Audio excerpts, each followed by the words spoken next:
I blew my friends and didn't get any candy. All right,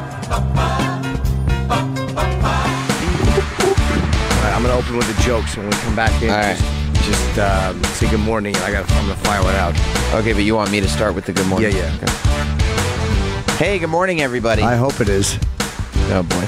How's it going, huh? You nailed it. I'm going to be honest. You nailed it that time. Thank you. Welcome. It's Jim Norton and Sam Roberts. I thought of you last night. Thank you very, very much. That's really flattering. I was watching, I know you want to talk about it, and I want to just say I did not enjoy a lot of part 2. Yeah, I thought it was disappointing and slow, and a lot of it had nothing to do with Michael Jackson. I mean, I'm sad that I didn't see the whole thing. I turned it off. I got bored. Mm-hmm. I mean, I know that the Sydney father killed himself. It was very sad. That's not part of. At some point, you go like, okay, let's get back to Michael Jackson and the anals and the that's what. But that's what I mean. That's what I was saying yesterday when we were talking about Finding Neverland, and old. Make apologies for everyone. Travis was like, I don't have a problem with it because it's their stories. They don't have to talk to anybody else because it's their stories. That is true, Travis. I know it's true. And that was really part 2 really drove that part home. They really did. I was like, you know what? Clearly, Travis was right. I think that the reason that they had to have therapists in the theater when they aired the full 4 hours at Sundance was because it was like there was a sleep study. Because the second part of that movie, it was like, all right, Wade, like, we don't need to know everything that happened. Wade Robson goes, yeah, and then I started choreographing for NSYNC and Britney Spears, and I was like, don't care. You can't, I understand NSYNC and Britney Spears are like big acts, but you can't start with the king of pop and then go, oh, I also know NSYNC. It's like, cool, J.C. Chazé is the man, but we already had Michael Jackson is the headline. The only tie-in was that Michael would call and ask about Britney. And there was interesting moments of it, but all that time that was used on their families, that could have been little fucking liner notes. All that shit could have been used interviewing people who were close to him. Or interviewing people who said he didn't molest them. They should have done a much more balanced documentary. I know they just did it about those two, but they did it about those two because they both said Michael Jackson put his dick in their mouth. That's why they didn't want to do it about anybody who didn't say that. Of course. I'm not sitting there watching Jimmy, I don't even remember his last name. Well, I'll watch a documentary about Jimmy Norton. When all the facts finally come out, that's going to be a barn burner of a documentary. But, this guy who his biggest claim to fame is he was in a Michael Jackson Pepsi commercial. Like, I'm not watching his documentary unless it's, by the way, there's some sexual abuse going on from the king of pop. Yeah, I mean, there's a lot of details these guys gave, and they sound like they're being... I get why the people who say they lied at first, I get why they lied at first. I believe the explanation on why they lied. Yeah, me too. But it's like, get somebody else to verify some of this shit. Or contest it. Like, there's nothing... contest it, yes. There's nothing wrong. It doesn't hurt. If what you're telling is the truth in a documentary, it never hurts to have the opposing side in it. Like we said yesterday about the West Memphis 3 stuff. When they did 3 documentaries about those West Memphis 3 kids. And even though the purpose of those movies was to talk about how these 3 kids got railroaded. And to exonerate them, yeah. And to exonerate them, they talked to every single person that was accusing them of everything. And you killed my babies? Like that father who became their advocate? Right. But yeah, there was guys who were like, yeah, they did it. They absolutely should be killed for this. Like, a lot of people in that documentary thought they were guilty. Right. Including me after the first one. Right. That didn't convince me that they were innocent, but I still watched the follow-up. Right. Because you were interested in the story. Of course, it was a compelling story. It was like Making a Murderer. These fucking documentary makers have got to, you have to learn, if you're going to make a documentary, to really show a balanced view, because otherwise it comes off as jaded and it loses me. Maybe in the echo chamber world that we live in. Documentaries do that, but I just wish they didn't. Yeah, to an extent. Some are more than others. Like Michael Moore's documentaries are completely... I think that's why Roger and Me was the one that didn't get an Academy Award nomination, because they said, I don't even think we can consider this a documentary. Everything is used out of context, and the timeline is mixed up, and it doesn't make any sense.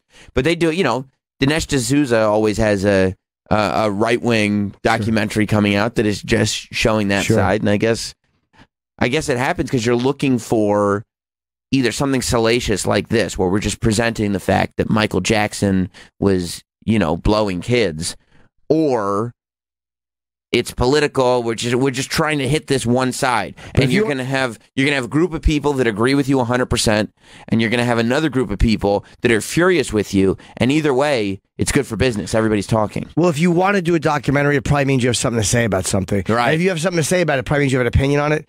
Like Dear Zachary is a great one because there was so many crazy things happened, but there was no. It was just the agenda of showing you what happened. Right. It meant to be this, and it wound up being that. Like it was what it was. It went wherever it went. Yeah. That's kind of what you want them to be. Yeah, like that Banksy doc that starts off being one thing where they're just following. You know him personally? Yeah, I do. So you know who he is. Mm-hmm. Can you tell us? Tell you off the air. Is he a famous person? No comment. You're not Banksy, are you? I'm not saying anything. Yes, sperm Banksy. Yeah, but they follow around Mr. Brainwash, and then it evolves into this other thing. Exit through the gift shop. Exit through the gift shop. Oh, right. Although, It's one of my favorite documentaries. Yeah. It was very good, yeah. It's amazing. That was nominated for Oscar, or it was not? Yes, it was. See, but that's a weird one, because there is no actual independent verification that that's a real documentary, even. Like, the whole thing could What do be... you mean? Oh, There are sure. plenty of people who believe that that's a total work of fiction. It could be. And it feels, on some level... But either way, it's a great movie. Sure. There's enough proof that it's not. Because Mr. Brainwash is still around doing his bullshit? Yeah, and there's enough proof that like he was around before all this, and there's uploaded YouTube videos of just the garbage that he was filming that were posted years before this was even a thing. So it would have there's enough evidence that it's a legitimate. The depths story. that you would have to go to fake this whole personality would be incredible. and not worth look it. at the JFK assassination. All right. Oh man, you're going deep this morning. So cool.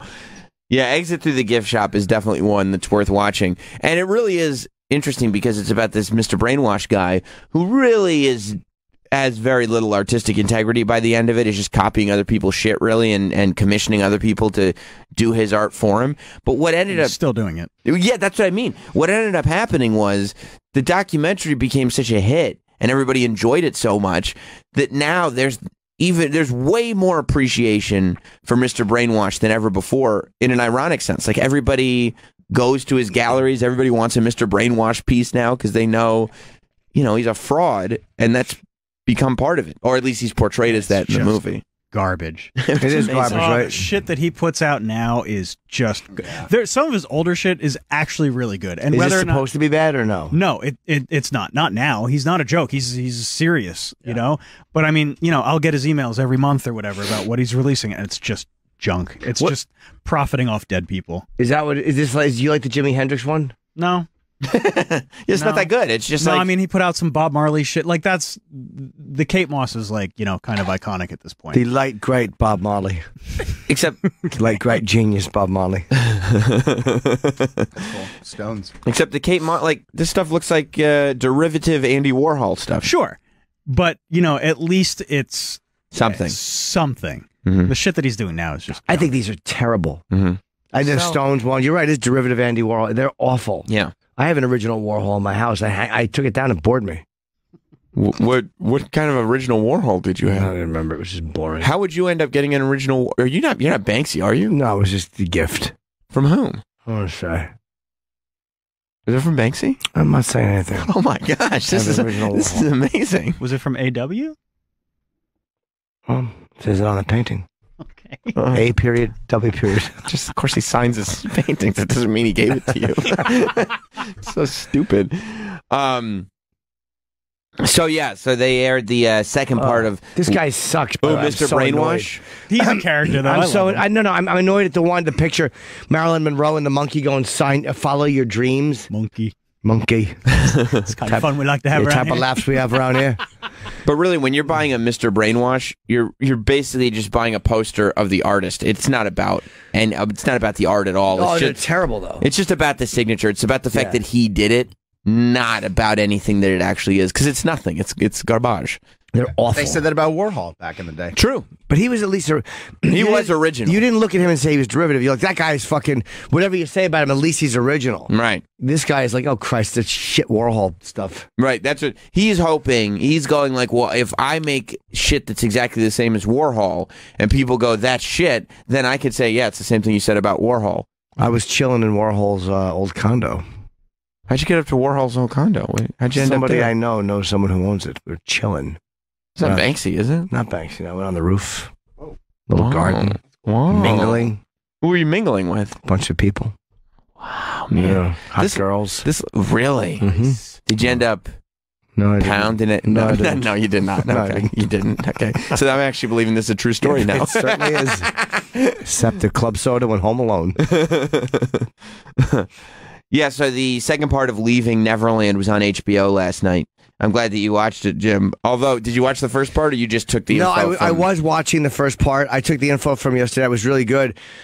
But I didn't think I needed to see the first part first. We already discussed it. And it was very good. I'll go back and actually watch part one because it is interesting to me. I probably got like a half hour into part one.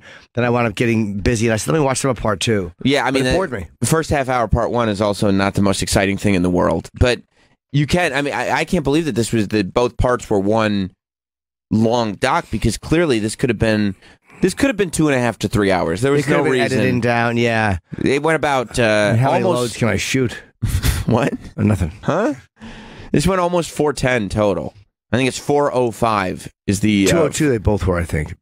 Okay, Roughly, so 404 then. Around there, yeah. Yeah. But they easily could have shaved off an hour and change.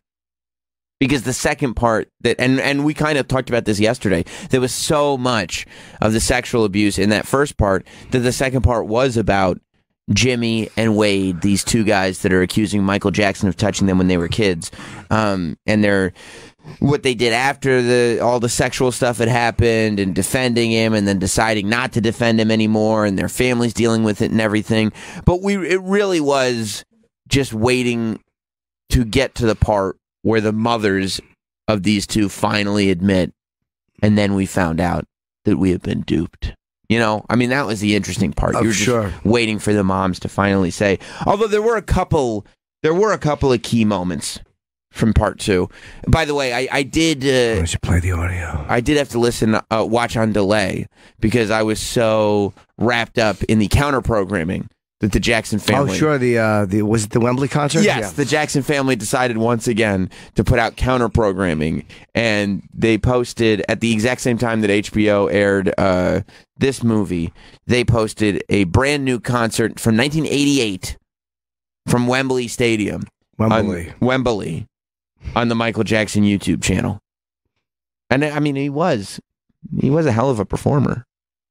But, you know, I mean... Did he open with the same song? No, it's from 88. Yeah, it was different. Oh, right. So he hadn't done Jam yet. Yeah, you think it was right there. You scroll think they're past going to give you like the same concert twice, Jim? I didn't think so, but you never know. I mean, if you put out two Ozzy concerts from the Bark at the Moon tour, of course, it's going to be the same opening. No, this one was from 88. He hadn't even written Jam I don't yet. know, by the way, is what he opened with. Go ahead. You're talking about Ozzy? It's fine. Why wouldn't I? I didn't even know there was an Ozzy song called I Don't Know. Sure there was. The opening song, Blizzard of Oz. Oh. Cut this out. Humiliate us both. Yeah, skip forward a bunch, Troy. So we can skip to about 2:30. Yeah, we can get right to his. I want to see him walk out. Oh yeah, you love his entrances. I do. Yeah, I mean that's a good performer. There he is, Michael Jackson in London. 30 years ago. Now this is Wembley Stadium proper, right? This Wembley, is the giant stadium. Yeah, Princess Di was there. This is like 80,000 people. Oh yeah. Yeah. Was it that many people?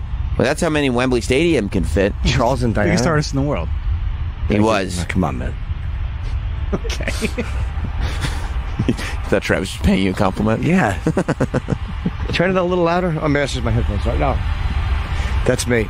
That's got to be nerve-wracking when Di and fucking Charles are there, especially if you know that she's going to be dead soon. How would Michael know that she was going to be dead? Oh, that's a good point. I bet you they were in a fucking box, though. Oh, you don't think they were in the pit? Oh, man. General admission. Really good insight, Jim. Really, Yeah. that's you must be in show business. Oh, See, he's already there. He didn't even walk out. Well, this is 88, so there was just smoke. There was no rising from the floor. Sure there was. Kissed him in the 70s. Not for Michael Jackson, I mean. He rose from the floor in the early 90s. This is a better song to open with than Jam. What is this? Got to be starting something? Yeah, starting. He was trying to start with the new stuff, though, in 93 or 92, This whenever was not that a very was. eventful Opening opening. What's that? This is a better opening song. Yeah, I It agree. Yeah, I think this opening is more about how huge the song is. Yeah, he looks like he's really singing. Of course he is. Why are you Man. defending? Wait. Because he's the greatest performer of our generation. Cool. Well, Travis has somehow become a bigger Michael Jackson fan than ever He in the really last is. week. Well, it's the lifestyle. Exactly. He respects him. He never mentioned Michael Jackson ever before these documentaries No, he aired. didn't. He just acted like him. Yeah. Now he's the biggest fan in the world. What a good... Yeah. Greatest performer of all time. Is he not? Who's better? Well, yeah, In you're, this generation. you're only saying that as of Sunday night. You're right. I didn't know who he was before. It's disgusting. Let's see who's better. Don't say Ozzy. Hell of a performer, isn't he? He sure is. Yeah. Great frontman, doing it a lot more. Well, not a lot longer than Michael Jackson. I was saying about a time, but Yeah, Michael Jackson did it from the time he was a child. yeah. All right, I'm done watching this. I like that he sped it up to just let everybody know this is live. You know what I mean? It's not going to sound like the album. Yeah, and in the 90s, it was a concert that we watched yesterday. It was counter-programming to last night's Michael Jackson, or the night before's Michael Jackson doc. I think one of the reasons why he stood up on stage for so long is because at that point, it was the 90s, and it wasn't like we weren't building and building and building anymore. We were at the point where Michael Jackson was like a god. Oh, by the way, better performer than Michael Jackson, Slipknot. You like Slipknot better? Live, they're awesome. I'm sure they're great. They're great. But, I mean, Michael was actually sure. pretty good at... I like when Corey Taylor starts feuds. Who did he start a feud with? Right now, he's shitting on Imagine Dragons, which is pretty funny. Yeah, that's good stuff. Yeah. That's good stuff. He did, though, there were a couple of key moments from last night's Finding Neverland 2. Did you hear the voicemail that he left? So they kind of started with the 93 trial. The first, that was 93, right? 93, 94? so, yeah. The first child abuse scandal, the first trial. Jordan Chandler. I think that's right, yeah. And this is when they showed the Michael Jackson. Remember, Michael Jackson did the statement, the public statement that he did on TV? I remember that, yeah. Yeah, with the background where he goes, and they took photos of my penis. I would never hurt. I love children. He had a really weird way of saying children. I love children. I love children. Yeah, he had that ridiculous put on childlike voice. Yeah. But then that DC accent, that Baltimore accent would really kick in every What's now going and on? then. Put your pants down. What's going on? I love children. I would never hurt a child. Yeah, I love children. There was something creepy about the way he was talking about how much he loved children. Oh my God, was it creepy? But he started calling Wade and Jimmy, so he hadn't spoken to Wade and Jimmy in a while because they were teenagers at this point. 14. Yeah, which again, pretty suspicious when the friendships, it's just innocent friendships that really, once puberty hits, kind of go away. Yeah, and then they know they've been replaced by the younger kid in the hat. Just for more friendships. He looks so cute in the hat. I want to dress you like me. Says Jordan Chandler wants to come in. Yeah, I'm in a put you in an Adidas jumpsuit. Roland Jackson. Yeah, I'll put you in a Springsteen shirt and a track pants. Yeah, I want you to wear shorts even in the winter. Fucking asshole. But so Michael started calling him again, especially Wade, because they really wanted Wade to be Michael's witness. Sure. Because they were like, look, this is the kid that was with me for years. He went on tour with me, did the whole thing, and he will testify on my behalf that I did not molest him. And so he started calling him like all the time and leaving him messages on the answering machine and whatnot. And they still have the messages. Of course. And this is what it sounded like from last night's doc. Every day. It's not Michael Jackson. No, actually, that's a good point. It must be. Oh, you know what? It's Wade Robson explaining. Yeah. Every day, he would call. Friday, 3:12 p.m. Gabby! It's Applehead. I was wondering maybe sometime tomorrow night we could see a movie. Be really nice. So I'll call you tomorrow. I'll sleep in tomorrow and then we maybe can do something. Thank you! Goodbye. Bye, little one. Those are all his voices. What a fucking weird guy, man. Well, he does have the gift with his voice. Oh, you think so? That wasn't him. That was a British guy. You couldn't tell, right? It was a British guy. Like all of a sudden, Michael must have handed. Fuck you. This is a guy who's traveled the world. He's got fans all over the world. If anybody can do accents, it's him. You would think it would be Michael. Fuck you, baby. We can do something. Like, what are you doing, Michael? Then he's doing a Cartman voice in the beginning. Applehead. Is he calling himself Applehead? Yeah. So I guess he was Applehead? But he used to call, in the faxes, he was calling Wade Applehead. Or was he calling himself Applehead? Like, Maybe he was trying to get some Applehead. Yeah, exactly. So Steve Jobs.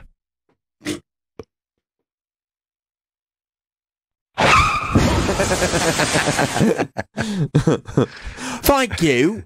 Thank you for hitting that, Jim. Yeah. Giggling to himself, doing his voice. He's having fun. He is. Calling his little boyfriend. He is. But then there's something really creepy about the last voice he does. Because he does the Cartman voice in the beginning before Cartman even exists. Then he does the British voice. And then that one thing where he says, "Boy, Applehead."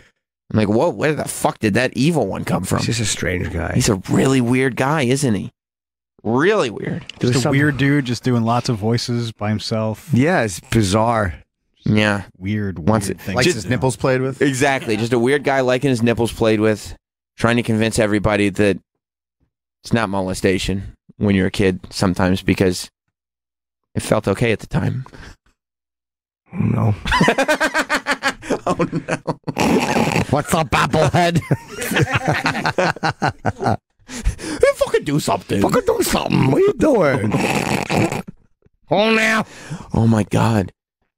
You know, if Jim Norton were a bigger celebrity, we could all supply tapes for the Jim. And then he started leaving us voice texts all the time. Hello.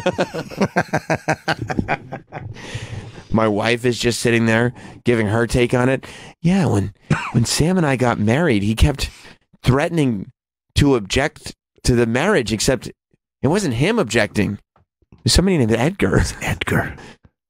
Jim did a character that he said I was a woman of lower stock. And I didn't understand. I didn't know if it was his way of being closer to Sam. April Fools. Wait, what did I want to say? It was something about Michael talking about the fucking... I don't remember. What? The children, I don't remember. God damn it. Something that hit me in part 2. I'll think of it as we talk. Well, part 2 was also where they started kind of putting the spotlight on the parents. And how did you guys put up with all this bullshit? And how did you, not know what was going on? Oh, sorry. Go ahead. At one point, the woman was saying that he was talking about, I would never hurt a child, and she said he would get teary-eyed when he would talk about never hurting a child. Yeah. The mother. He probably believed that. Yeah. I bet you he's not. He was a guy who, I think he was a pedo, and I think he loved kids, and he probably didn't look at it like he was hurting. I'm not defending him, but I'm saying like he probably thought that he just was in love with kids. 100%. Like I don't think he thought he was hurting kids. Look at all these. Doesn't make it right, but NAMBLA assholes, these NAMBLA freaks that think they're sitting there going like this. You said people wrong. No, I'm sorry. Yeah, I didn't mean to judge. They sit there and they go like, "Oh, it's love. Yeah. This is love." And never hurt a child. Right. Wants to just kiss a kid. Because these pedophiles, they sit there and they don't take into account that a child cannot give permission to do that. Can. Okay. Gonna be starting something. Yeah. Uncle Paul is a new favorite musician. Sure, Yeah, I do. Yada da da da da da. Diddly do do do do. I think Uncle Paul was watching a couple concerts the last 2 nights on YouTube. For sure, I was from Wembley. Yeah, the king of pop. Did you unsubscribe to HBO? Yeah, I did. Bunch of lies. I see. Those parents were good people. I see. Hello, it's Applehead calling. How are you? Uncle Paul's British accent is significantly better than Michael Jackson's British accent. Might be I'll call you tomorrow or do something. Okay. Goodbye, Applehead. Sliding out of character. I can't help it. Gotta be starting something. Doodly do do do do. I don't think that guy's 100% right, but I think Jim is 100% right. You think so? Sure. Put your little hat on. Put your little wide-brimmed hat. Give you a kiss. You ever dress up people like little Uncle Pauls? Sure, I did. Okay. I put the little Michael Jackson. I put the little epaulets in their shirt. You like that? Yeah. Yeah, you gel up their hair, get the curls going. Yeah, and you put the little chain on the shoulder. Come here. Who's a big little dancer? Oh. Let me kiss your fingers. No, chocolate on them. No. Put your little glove on. Yeedly do do do do. Yeah. You like dressing them up like Smooth Criminal? Sure, I do. You do. Okay. I'm telling you, man, all these lyrics feel very, very different all of a sudden. Sure. Unless you're Travis. It hurts so bad. So bad. That's so much. Yeah. Yeah. Sure. Yeah. I'm wiping spunk off the mirror. Oh, Jesus Christ.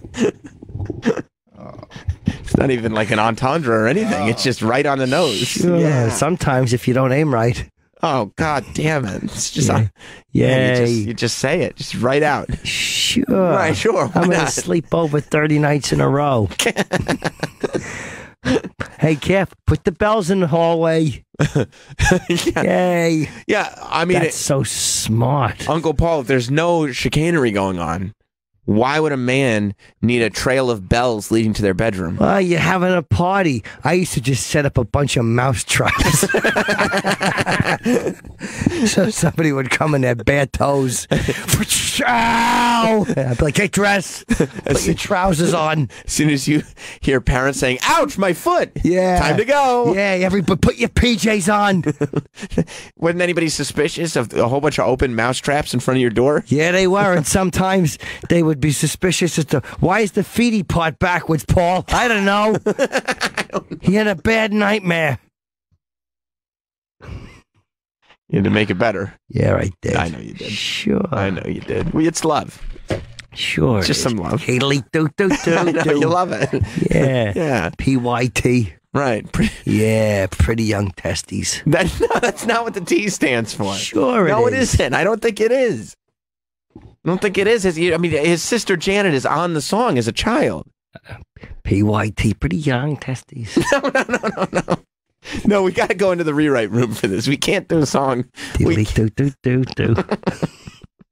Bunch of lies they're spreading. Get back into the writing room. You cannot do this song. Bunch of lies. No, I know. HBO. Right, you don't like that. No, I don't. Right. Wonderful entertainer. Right. Sure. I know. I mean, you even like the song Dangerous. Yeah. Right. Put the little hat on. Right. Come on. You put a fedora on him. Yeah. Tell your parents to ride in the SUV. You're right. When the kid rides with the parents in the SUV? No, you don't. We'll ride in the fun car. There's a fun car. Sure, candy for everyone. Oh, that's it's weird. Goddamn vitiligo on my penis. Makes it so easy to spot, doesn't it? Yeah, sure does. Old leopard penis, they call me. Should have put some makeup on it, Paul. I know. Uncle Paul, you're mad at your vitiligo penis? Yeah, sure I am. A damn calling card. They can see it from across the street. It's awful. Just trying to tell these kids, don't talk about my vitiligo penis. Yeah. Keep quiet about that little birthmark. God damn it, give me a smooch. Well, yeah, because if they don't keep quiet about it, you'll both get in trouble. Choo, right? choo. Is that the Neverland train? Yeah, everyone hop on a train. Yeah, what do we do once we get to the train station? We go up to the bedroom. Yeah. Everybody looks at the little markings. Okay. Give the marking a kiss. No, you mean the vitiligo? Yeah. No. Yeah, connect the vitiligo dots. No, you can't do that, Paul. Yeah. You can't. Tweet Uncle P's nipples. No, you can't. You can't. Leedle. You can't. You can't. Oh, poor young fellas. That's amazing. It's amazing, but people are still in heavy denial that any of this is even possible. Like, you can't even explain why.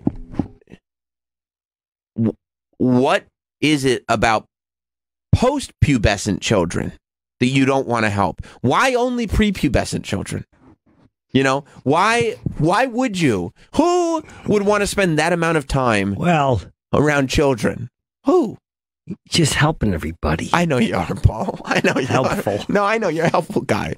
But it's one thing to help. Sure.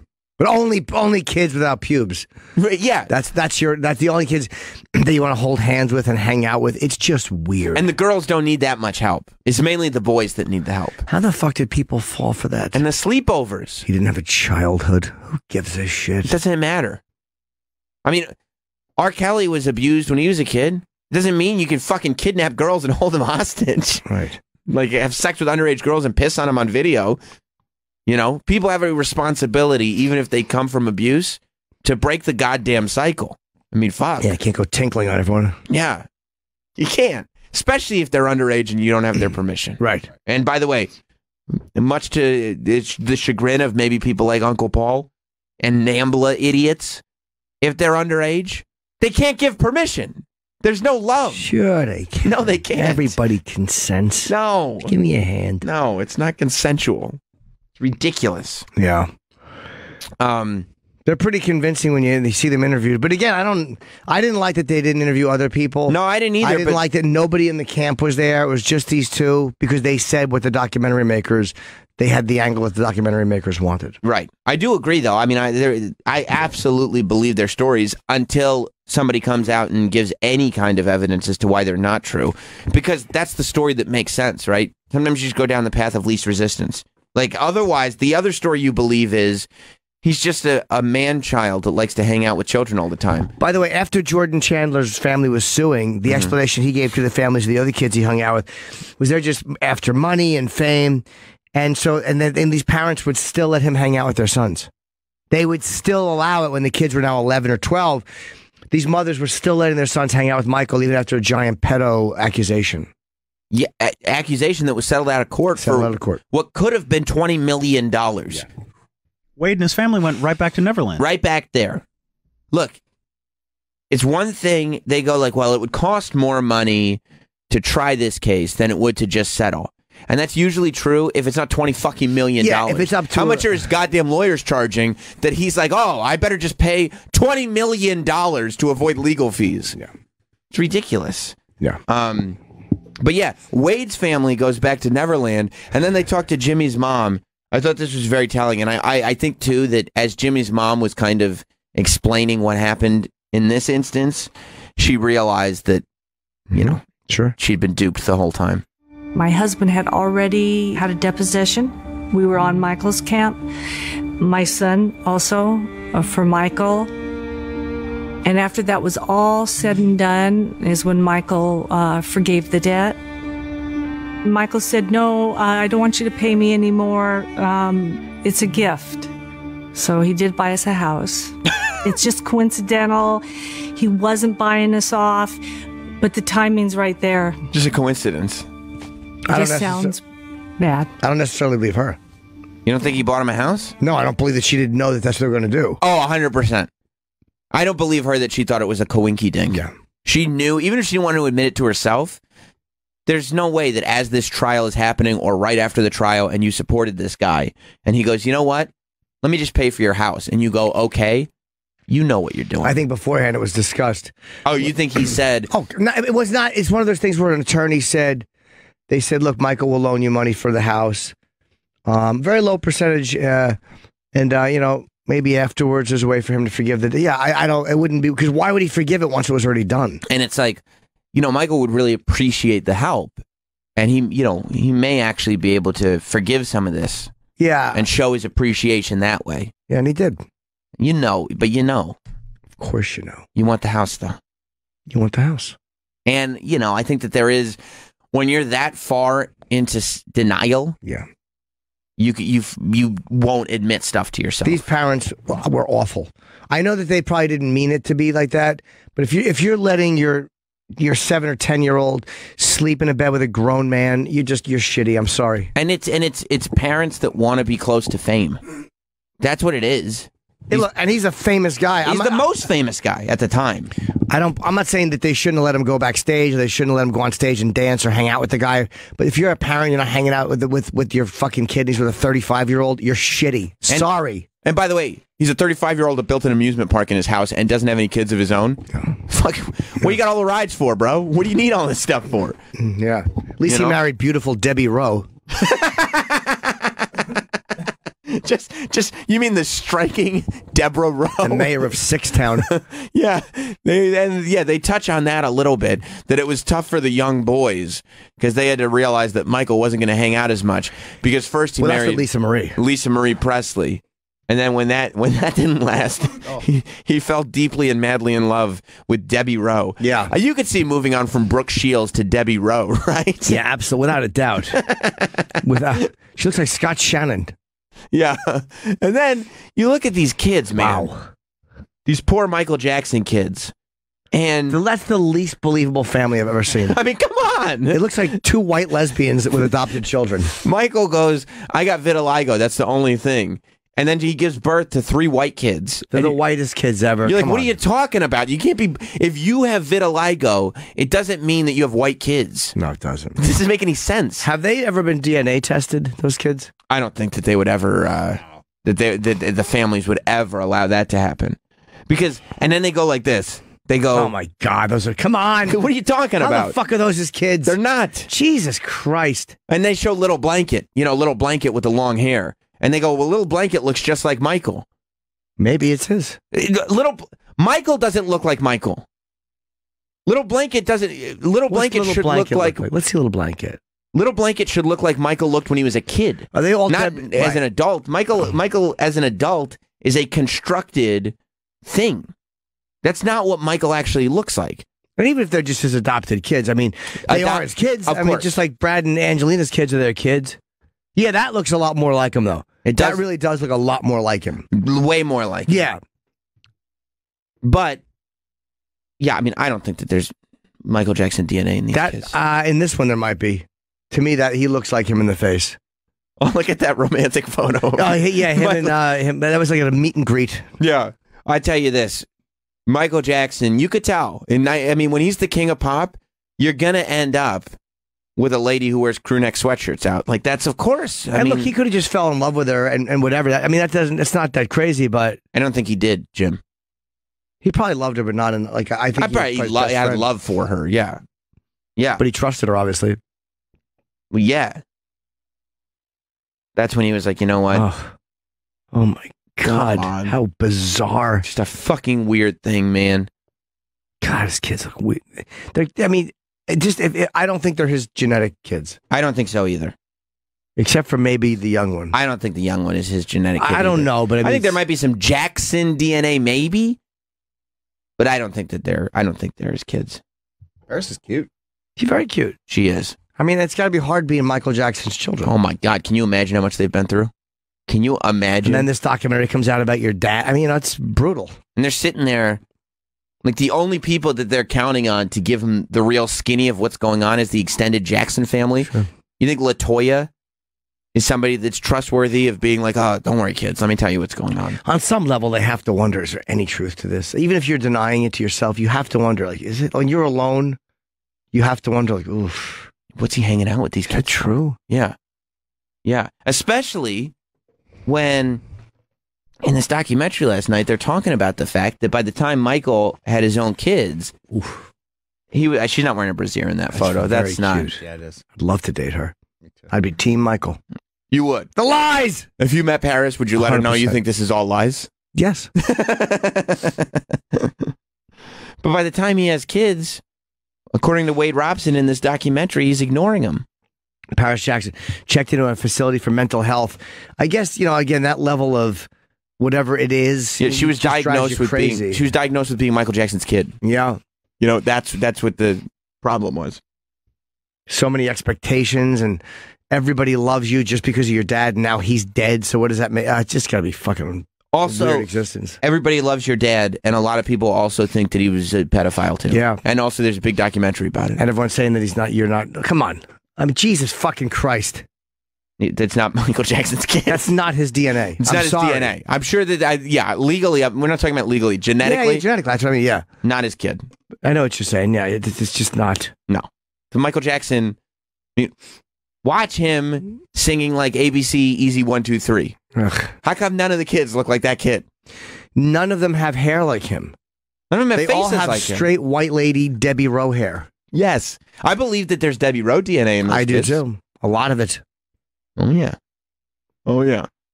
Who knows? Who knows exactly? Maybe it was right. artificial insemination from someone else, and they don't know. Right. Who knows? But at 14 years old, because the mother's not that dominant. Like when you have when you have a mixed race children, it's not 100% dominant from one. especially to go Except for the young kid, he looks like he could have. He looks much more like Michael in the face. a little bit, but he looks Hispanic.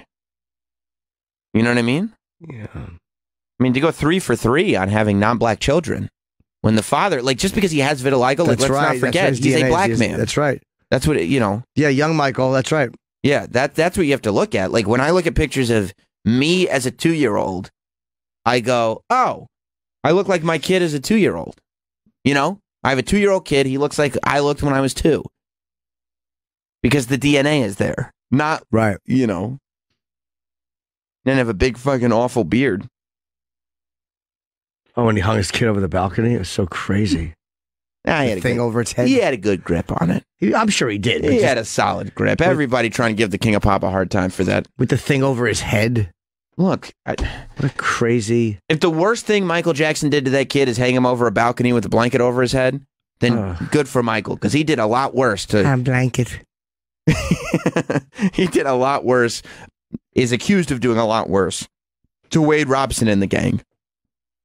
At 14, Wade went back to Michael's house, and this was the last sexual encounter that he talked about last night. Wait, they're looking at these microscope Michael and Blanket when they were kids.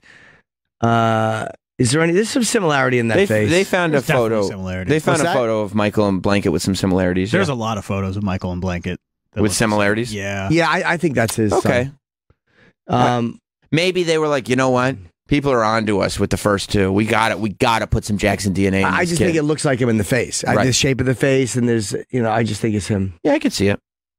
So here's Wade talking about being 14 now and going and hanging out with Michael again because We're Michael, that's right, because Michael befriended him because he needed people to testify on his behalf is what Wade Robson said. Yeah.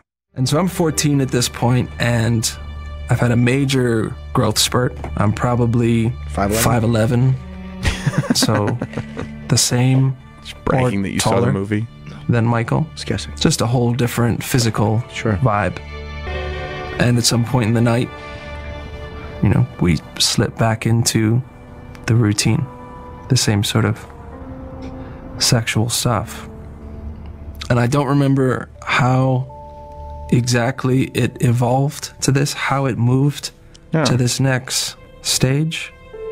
But what ended up happening is Michael tried to penetrate me in my anus with his penis. We understood. Yeah. I mean, a lot of extra details in there. Yeah. Yeah. And I had this part I had a hard time believing. Really? I don't know why. Maybe the way he delivered it. It's weird that this is the one thing that he doesn't remember the details on. He remembered details of being 5 years old and how he felt and blah blah blah. And then this is the one that he's some details are missing. I just didn't like the way he delivered it. For some reason, it felt like he was being actor-ish. Like, and he put his penis. Like, this is how I'm supposed to look when I'm saying. It just didn't feel. There's something about his explanation that didn't feel right. I would bet that they told him to be as graphic as possible. Right. No, I know. They said bring up if he did anything to your anal, It whatever. wasn't the word. It was just the way he delivered it. I had a hard time. Well, yeah, believing because it's not a natural thing to say. it. Sure it is. Well, What? not for all of us. Dick, I mean, you just say it. No, it's not. Not mine. I'm just saying in general. Right. Are you? Sure. Yeah. Yeah, they try it and it hurts and you stop. You know what? I get why Jim's perspective on this has changed. Sometimes you don't remember the details. Because he goes like this. Here's how I would have said it. And he knows exactly how he would have said it. You 'cause just be in the hallway, Here's how I say it. trousers around your ankles, and they get pulled up and you don't remember what happened. what hallway? When Michael Jackson lived in Edison. Was it the hallway? Did Michael Jackson in his house? No, in the apartment complex hallway. Michael Jackson lived in Edison? And then sometimes you just remember that the trousers were down and then they come up. In the hallway on the stairs. But you think it didn't go in. You think. But you don't know. No, you don't. Because you just remember the Vaguely. hallway. And then pulling your trousers up. You know you're loved, Jim, right? Okay, good. Sure he is. No, that's not what I meant. Poor Toast. Poor Toast. But here's Toast had his asshole buttered. This is after the aftermath of that incident with Wade and what he just described. I think I was picked up again by Michael's driver and brought to the dance studio where he was back in rehearsals. Right away, he just went right into it. He was kind of super nervous and said, "What did you do with your underwear from last night?" Talking about Michael. Yeah. I don't know. I took them off and, showered and put new ones on. He said, "You got to go home and find them." And I don't, I don't know if there's any, there might be some blood on them. Oof. If there is, you got to get rid of them. How long does it take you to get home? Got back in the car and he drove me back to the condo, and luckily, not luckily, I guess my mother hadn't found them, hadn't tried to clean them or anything yet. I found the underwear and there was some drops of blood on the inside. Your blood? My blood. I grabbed them, sort of stuffed them in my pocket, down into the garage, and threw them in the bin. I was worried he was going to say called the police. That was. By the way, he said that was the last time they had sex. Yeah. Was that experience? Yeah. And it does match up with the other kid saying that when he got older, Michael would try, new things, different things. Oh, the other kid said that too? I had tapped out before. Yeah, in the first part. Oh, okay. The kid said that once he started getting older is when Michael started to just try to... For anal? Okay. Yeah. Try to get his fuck on and whatnot. Yeah. Yeah, and and then they go on and it's clear, because you remember when the second child molestation trial came out, that's when it was the kid from the Martin Bashir interview. What was that kid? That wasn't Joy. I don't remember who that kid was. No, it's a different kid's name. I don't remember his name. But it was the first airing of the Martin Bashir interview. The kid's face was on it. And every airing after that, they had to blur his face out because he became the accuser and somebody who was a potential victim and everything. He was found. That's the one he was found not guilty of, though. Michael.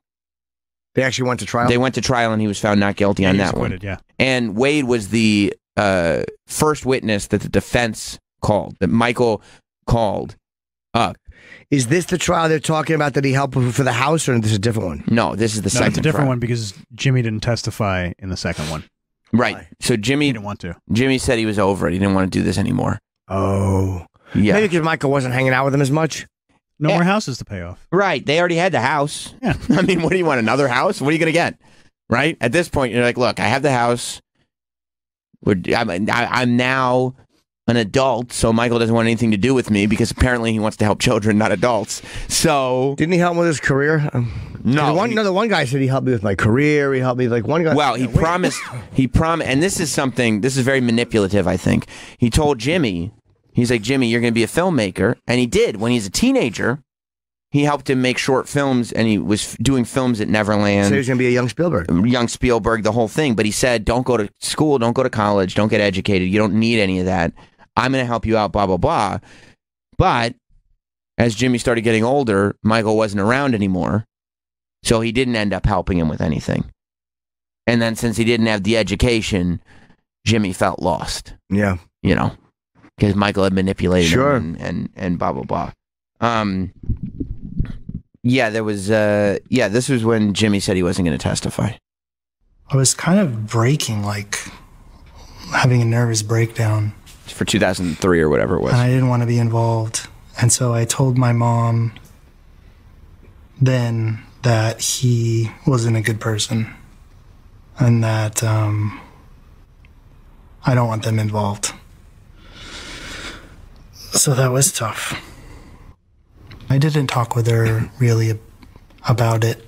I couldn't talk about it. I just said enough to not get them involved. And she never pushed. course. Why would you push Why it? would you when you realize you fucking let your kid get molested because you wanted to stay in a suite? Right. Yeah, you could sit there and live in denial. If I don't push, if I don't ask any follow-up questions... It's not my fault. It's not my fault, I'm right? not a piece of shit. I'm still okay. He never said it. He's over here saying, you know that guy that bought our house and took us on tour and was my best friend and was a family friend? He's the one I slept with, the grown man. He's not a good person. And you're like, okay, look, I'm not going to ask any follow-ups. I'll just take your word. And how great is this house, huh? How great is this house? I still think Michael was trans. You do? Uh-huh.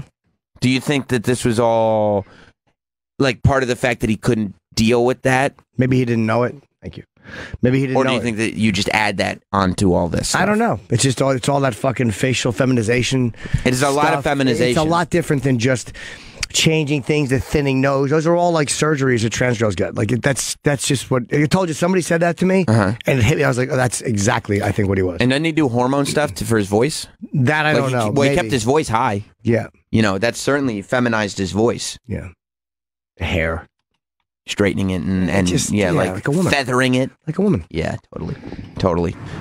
Yeah, and then as you get towards the end of the thing, Wade talks about the last time he hung out with Michael, and that's because you remember in 2003 is when all the stuff about Jesus juice and drinking wine and all that stuff came out, and that really wasn't addressed when they talked about Wade and Jimmy's experiences. But Wade says when he went back as an adult and hung out with Michael for the last time, Michael was, asking him to bring wine and drinking wine nonstop and almost catatonic. He was just not there anymore. He was all drugged up and whatnot. Oh, yeah. Just not present. Yeah. How old was Jimmy then? No, this is Wade. How old was he then? He was an adult. Oh, he was. Okay. Yeah, so it wasn't sexual anymore. He was an adult. But I think Michael just wanted to keep him on his side because this was after the 2003 trial, when at this point Wade is now just one of these kids that is now an adult that it can be there to defend Michael. And so they were still friendly. Oh yeah, up until Michael died, they were friendly. Even if Michael didn't want to fuck him anymore, they still knew each other. Oh yeah, I mean Wade was in love with him. This is after. Oh yeah, he was in love with him. Wade's married at this point. Wade's married, and he's still like whatever you need, Michael. He just wants to be around him. He wants to be around him, and you can't. It doesn't even make you gay if you're that young and somebody molests you and you fall in love. That's probably pretty common. Well, yeah, and I mean that's why kids can't. One of the many reasons why kids can't give consent because you fucked up Wade Robson. If this is all true, you completely confused him and completely fucked him up. Corey Feldman released a statement after this whole thing, which it's good. Well, I mean, he knew him, so yeah, he was one of the original. Yeah. I'm going to dress up like Michael Jackson. I mean, he's still dressing up like Michael Jackson. No, I don't know because Corey is pretty honest about people molesting him. Yeah, but. Could it be that this is so awful that the memories of Michael are so awful that you just can't because the trust was broken so badly? In your own mind, you don't want it to be that. It's possible because these kids, it was idol worship for Michael Jackson, So there's got to be a heavily broken trust. But he said on Twitter, he decided to throw cap locks on, and he said on Twitter, "Okay, I watched it all. I know. Okay, there's no punctuation here. This is just. Did he go full Boschetti?" Yep. Oh. HADE. No, you never go full Boschetti. That's from a movie. It's Oh, my mistake. Yeah, I didn't mean Tropic Thunder. I didn't mean to lift that. Yeah. Okay, I watched it all. I know is what. Okay, this is really difficult. Okay, I watched it. All I know is what I experienced, and yes, every experience was the same right up to the sex part. That's where it becomes La La Land instead of Neverland for me. We never spoke about sex other than a few warnings about how sex was scary and dangerous. I mean, Michael warning that sex is scary and dangerous to kids, that's fucked up. I kind of believe Corey, though. I don't not believe him either. I kind of believe him. But there is, I mean, we talked about this yesterday. There is that version of this where he wasn't fucking the famous ones. Yeah, right? I believe that. Yep. And maybe he still wanted to have that sort of sexual power over him. Or yeah, maybe he just liked hanging out with it because he liked him. Right. It's like a girl who, it was like Hot Dog and Angie. Right. But think about it this way: when you're friend zoned by a girl, right? What do you do when they start introducing the guys that they like? When you're friend zoned, you insult them, right? Yeah. Like you go like, "Oh, he's not good for you." No, you don't want to date him because even if you know that you're not going to be able to date this person, so Michael. Well, I'll actually tell the girl, "I'm like your brother." I'll say to the guy, don't hurt her. Oh, good. Good. Every girl needs a strong white knight. That's right. Yeah. I'll just say to the girl, I'm like, if you ever need it, you can always talk to me. That's good. There's nothing that screams integrity more than that quality, is there? You can talk to me if you need it. He's no good for you. Right. He can't talk to you. He doesn't understand you. Yeah, he's not going to give you a real relationship. You deserve better. Right. Hey, she's like my sister. Don't hurt her. Right. And what's great is like the guy that she's dating, they never know. Like, they always go like this, I guess they're just brother and sister. I'm sure that guy's not completely in love with her and just won't say anything. Yeah, I know he's like fucking 5'11" and in great shape, but he's no good for you. Dude, it's no good. He's just sleeping with a bunch of different girls. Who wants that, right? Yeah, I mean, you deserve a guy who would focus all of his love on you. We've all been there, haven't we? You bet we have. But I found off the subject, I was going through a bunch of old stuff. Like, I save everything, and I'm finding notes that girls gave me in 1986. For somebody with so many repressed memories, it's ironic how much stuff you saved. I've saved everything. Yeah, like I save ever since that one little girl moved away. I have saved everything. I have every note a girl ever gave me from even from 6th grade. It's amazing. Back and forth with girls. Yeah, I was trying to give them advice. Oh no, wasn't good. What kind of advice? Just suck it. What? That's all I knew. No, I gave him advice on boy. I don't remember, but it was just. Are the notes embarrassing? Not, I mean, in a way, but no, because I was so young. It's like, come on. A lot of I like you as a friend notes. Well, no, thank you. Well, they would go back like, no, thank you. No, oh, thank God, you. yeah. They would go back and forth. You know, back then there was no text. It was like literally, it was text. Mm-hmm. It would go, you pass the note back and forth, and you'd have a history on a piece of paper. Folded up in a little football. No, but they were folded up because you'd pass them in class. Yeah, that was the best. You talking about notes just reminded me. I must have been a sophomore in high. It was either freshman or sophomore in high school. Fresh or soft. That's right. And there was this girl in my science class that I had a crush on. Ooh, sounds challenging. And I was like thinking in my head, I'm going to write her a long note declaring my feelings for her, which I think would have been the best case scenario, right? I mean, girls love that. A long note, yeah. Chemistry. Because I didn't even really talk to her. So just to spring on her, hey, this is what I think about when you're not around. People like that. Yeah. But you know what happened was, I think she kind of gave me an in because we were lab partners at one point, and she just took my notebook and she opened to an empty page and she wrote her name like in big letters on the empty page. And I was like, oh my God, like clearly there's something going on here, right? She's telling me something. Right. It means something. So you know what I did? What? I sat quietly for the rest of the year. It's just terrified. I was like, nope. Had you given her the note? No, I didn't write a note. I said, oh my God, I think that maybe there's some reciprocal feelings here. And then I just completely shut down and didn't do anything about it. What a fucking dweeb. I mean, I was no better, but still, what a dweeb. Yeah. Yeah. I mean, nothing. Not a goddamn thing. I didn't even make eye contact with her after that. Just fucking oiled up his Bunsen burner and sat on it.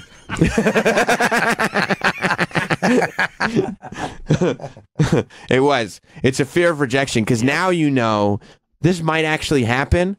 Oh my God. I'm going to let this exist in my head and never escape. Never escape. It is the same reason so many people do not pursue their dreams. It is the fear of losing the daydream. It is the fear of losing the fantasy. That's right. That's right. Somehow that didn't come up when the topic of hosting a show with you came up. You were just thrilled to do it. Yeah, TTBH, you would say. What does that mean? Thrilled to be here. Oh, God.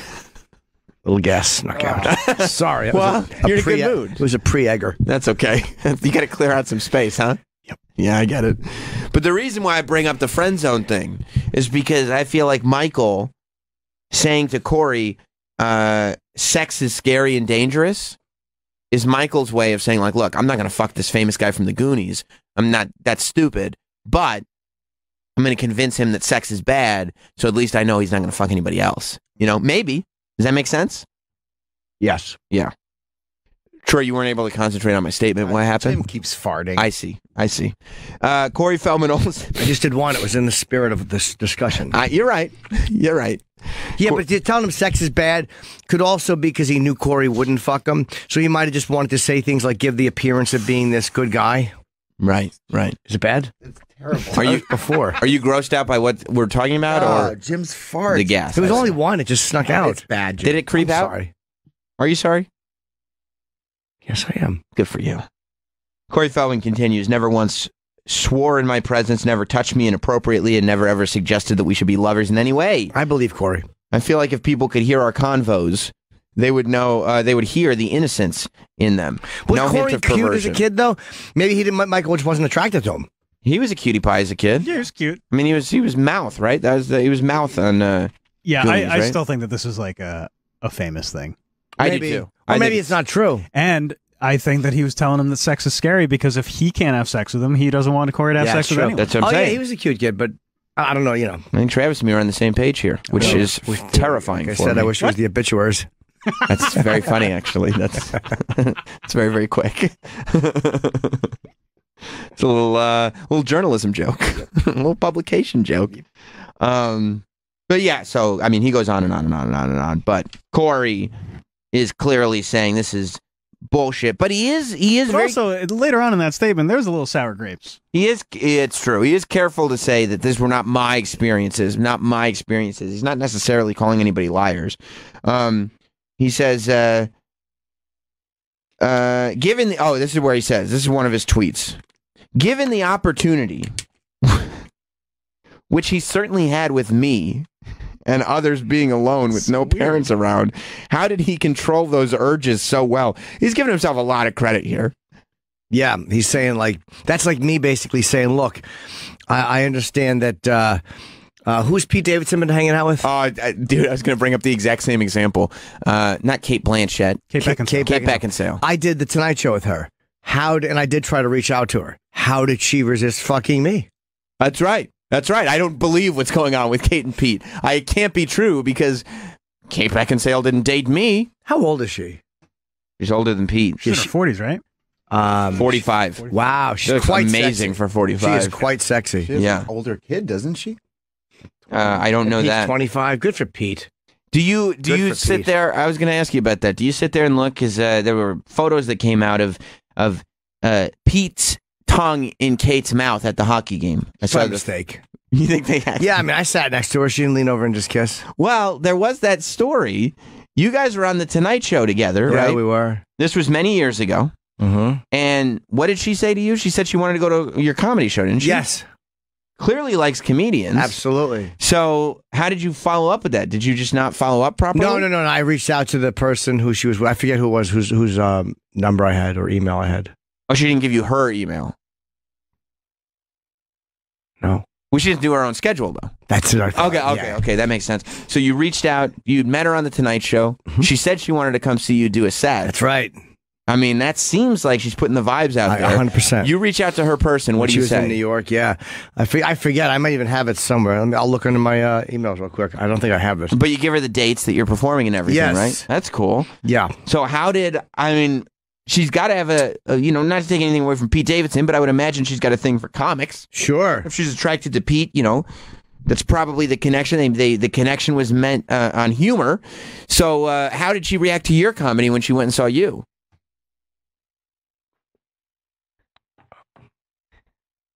When Kate Beckinsale, this is years ago, so this is not like, I know Pete's a friend, but, the fact that you also had an interaction with Kate Beckinsale, who, god damn, is she attractive. Yeah. When she went and saw you, after you met her on the Tonight Show, you sent her scheduler your dates.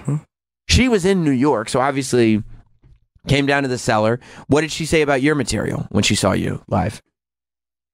She wasn't able to make it. To the first night or? To any night. She didn't come? No, she didn't. So you did not end up seeing her socially after the Tonight Show? No, I didn't. Oh, that's too bad. Yes, it is. No, normally I would say, well, maybe she just doesn't like hanging out with people socially. But then I saw photos of her and Pete Davidson making out at a hockey game. Did you see those photos? Unfortunately, yes. Did you make out with Kate Beckinsale years ago? No, I didn't. But I'm going to text Pete. What are you going to say? Cock blocking me. I'm trying to find an email. I just invited her to I think it was a email. I mean, that's. See, you can see in this photo, Pete Davidson's tongue goes into Kate Beckinsale's mouth. She's so cute. Yeah. You didn't You didn't put your tongue in anything of hers? No. Why? Because you guys weren't close enough? She never was in your proximity after the Tonight Show? Not even once. No. We had fun talk. She was really nice. I'm sure she seems nice. I mean, she was nice enough that you actually thought she wanted to hang out with you. That's right. She's a good actress. I don't know how much acting she does, but wow. I'm just looking as we talk. I don't know if I have it or not. I'm searching my old email. I don't remember what. Can you look up Jim Norton, Kate Beckinsale Tonight Show? I'm just curious as to what I did because I may even have the email here. Good for Kate. Search for Kate. I am, but I have so many. I mean, so many Kates. You're so popular. Or just the names, or it's like when you have like an email with a group, the name Kate comes. You're like, what the fuck? Why don't you search for Beckinsale? Maybe no, because I didn't think I said Beckinsale. If it was to her assistant, I probably would have said Kate. Hey, I met Kate Beckinsale, and she said she wanted to come to my comedy show. Does Kate Beckinsale want to come? Oh, it's 2006. Does Hollywood's Kate Beckinsale want to come to my comedy show? Oh, wow, it's 2006. No, Jim, she doesn't. 2006. I'm right now. I've been still searching this whole time we're talking. I'm still in 2012. I'm not going to go back that far. Oh, okay. You'll find it eventually, maybe. I mean, if not, it is what it is because nothing happened. No, it did not. Yeah, not going to change history. Good for Pete Davidson, man. I tell you this. Nobody is sitting there going like, oh, you blew it with Ariana Grande. They go, okay, Pete. Yep. On to the next one. Yep. And guess what? Yeah, I don't have it. This Beckinsale doesn't sing. There's not going to be any thank you next songs coming out of this one. No, sirree. I wonder if that would bug Ariana, the fact that he's with someone older. I'm sure it would. Look, on some level, Ariana Grande's got to feel pride that she thinks, oh, guess what? I'm going to be the best you ever had. Like, everybody was sitting there going, what are you doing, Pete Davidson? You were batting way out of your league. Right. Like, what are you doing letting Ariana Grande get away from you? And he goes, oh, I'm just sitting here hanging out with Kate Beckinsale. Okay. That's not what Ariana Grande wants to hear. She doesn't want people going, okay, yeah, no, you're doing just fine for yourself, Pete. You know? Even though Kate Beckinsale's older, she's so attractive. So attractive. I'm more age appropriate for Kate. Do you think so? Yes, I do. Unfortunately, she likes younger guys, which you would not be in that category. Oh, Sam, why do you got to say that? Also, you dropped a little egg out of your mouth when you ate just now, so you're 51. You got to keep your eggs in your mouth. I got some real egg on my face. That's right. That's right. The email? Huh? Can't find the email? No, I can't find it. No. Search like Kate Seller.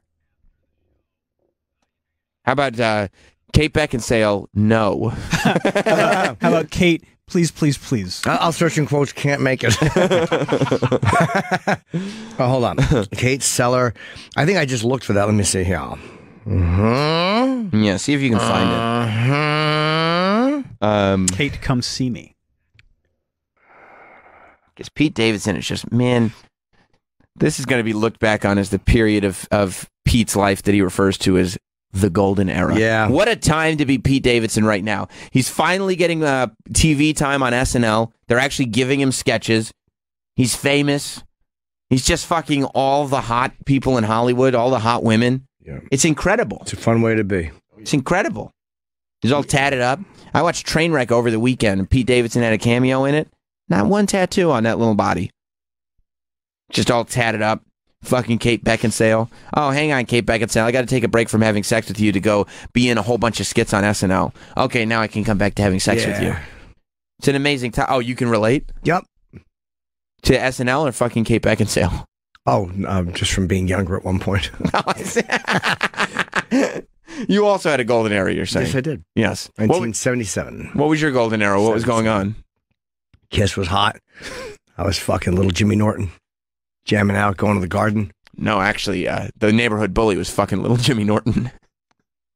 Pulling up your trousers. Yeah. That was before. That's not the golden era, Travis. No, that's probably the golden era. That's the golden shower era. That's probably 1976. I see. A couple years after that. 76, yeah. A couple years after that is when the golden era starts. So for Pete Davidson, the golden era is being all over SNL, being famous, and fucking Kate Beckinsale and Ariana Grande.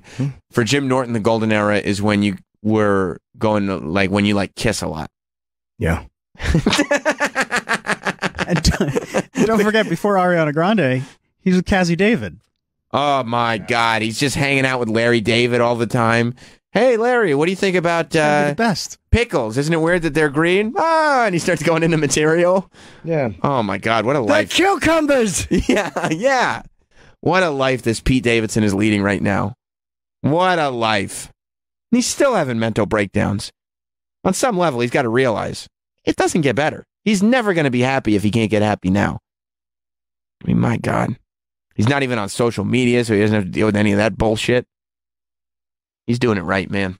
Yes, he is. He is doing it right. Yeah, he's a good guy, too. Yeah, I love Pete Davidson. He's a really good guy. He's a good boy. That's right. That's right. We should take a break. Yep. We got Ari Shaffir coming in. Ari Shaffir is coming in. It's been a big day for him because he does a lot of...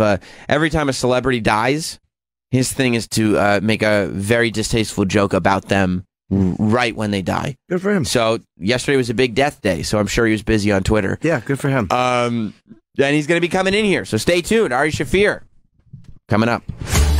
Jim and Sam will be back. What a cornball. We had a lot of, I mean, they say... You like that song, Travis? Yeah, it's great. Yeah. Holds up. Yeah, it does. They say that celebrity deaths are supposed to happen in threes. Yep. But goddamn, we had 3 yesterday within a 24-hour period. We talked on the show a little bit about... From Prodigy? Yeah, the lead singer of Prodigy. Suicide. I thought it might be suicide when they said it wasn't suspicious. Right. Troy theorized that it was secret cancer that he didn't know, that nobody knew he had, including him. Yeah. But it would kill him. If you recall, Troy, when they said it wasn't suspicious, I said, you know, it sounds like suicide. I feel like that's happening more than drug overdose these days. And Troy said it could be natural causes. Sure.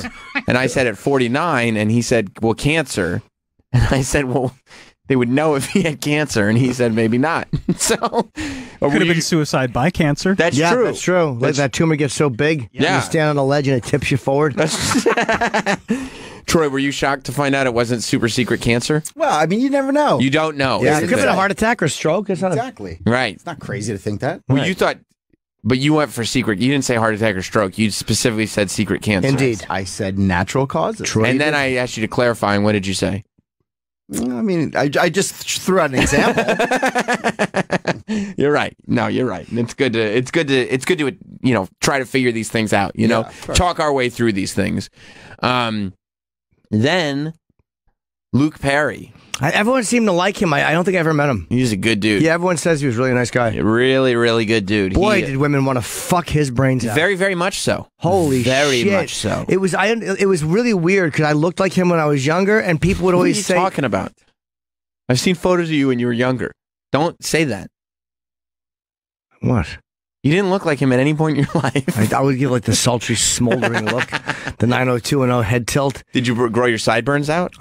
Smart. Boy, that fucking cream panties. Oh, yeah. God damn, that fucking little side head tilt. They wanted to fuck his brains out. 35-year-old walking through the halls of Beverly Hills High School. Good for him. Yep. Everybody. He had many years of fuckability. Yeah. What year was 90210? That was before Melrose, right? It was Even though it's before. called Melrose Avenue, so I don't know why Melrose Place, unless that's a place off Melrose Avenue. I believe that was the name of the complex that they all Yeah, lived it's the in. apartment Oh, complex. okay. Yeah. Yeah. Was it about someone who was it off Melrose? Is that a real place or no? I don't know. I don't watch Melrose Place. Yeah, plus that wasn't the show that Luke Perry was on anyway. No, I know. I'm just saying those are like those shows from that era. Oh, 1990 to 2000. Wow, okay. Train station all over again. Yeah. 2 floors, you say. Yeah. Oh, yeah. Jason Priestley. Whatever happened to him? He's still doing movies acting? here and there. Yeah, he's still acting. But Luke Perry was definitely...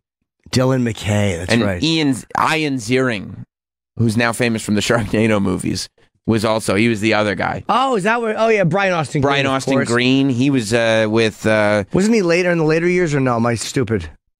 I don't know if he was in the later years. He was younger, though. He was. I didn't watch 90210. I didn't either. I remember chicks. That's how big it was in right? pop culture, though. Before the internet and before all that stuff, you still knew about these characters. I know everyone who was on there. I know Jenny Garth, Shannon Doherty, Tori Spelling. I've never seen anything they've done, but I know they were on that show. Yeah, I just, you know, that was just everyone was talking about this fucking show. 90210. Holy shit! They're bringing it back. Did they try? They did. I mean, they did it. They brought it back for like 3 or 4 seasons. What's Jason Priestley been up to? 245 episodes. How many was Luke on? 199. Oh wow, he wasn't even on all of them. He left for 2 years. Yeah. Did he? Why? Enough is enough, he To said. do movies, I think. Yeah. And then he came back. Well, yeah, but he said, let's be honest here, Luke. Well, yeah. I mean, it's like David Caruso leaving NYPD Blue. I mean, I guess. Didn't work out. Right. No, it didn't. It was a Jade Kiss or something, that movie. Yeah. He did it with them. Oh yeah, that was a good season that he was in too. It was the first season. It was great. He was the star of the show. He was very good in that. He was great. Yep.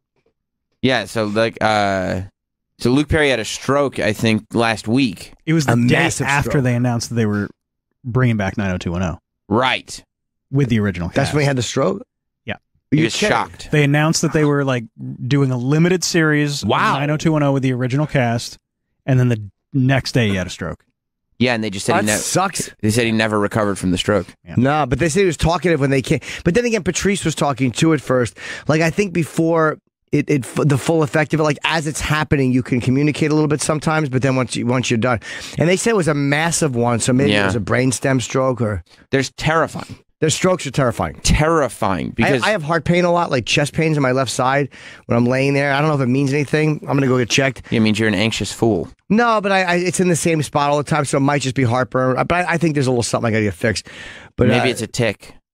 I have this fucking 100 of those, but that doesn't scare me that much. I don't want to have a heart attack, but heart attacks feel survivable these days.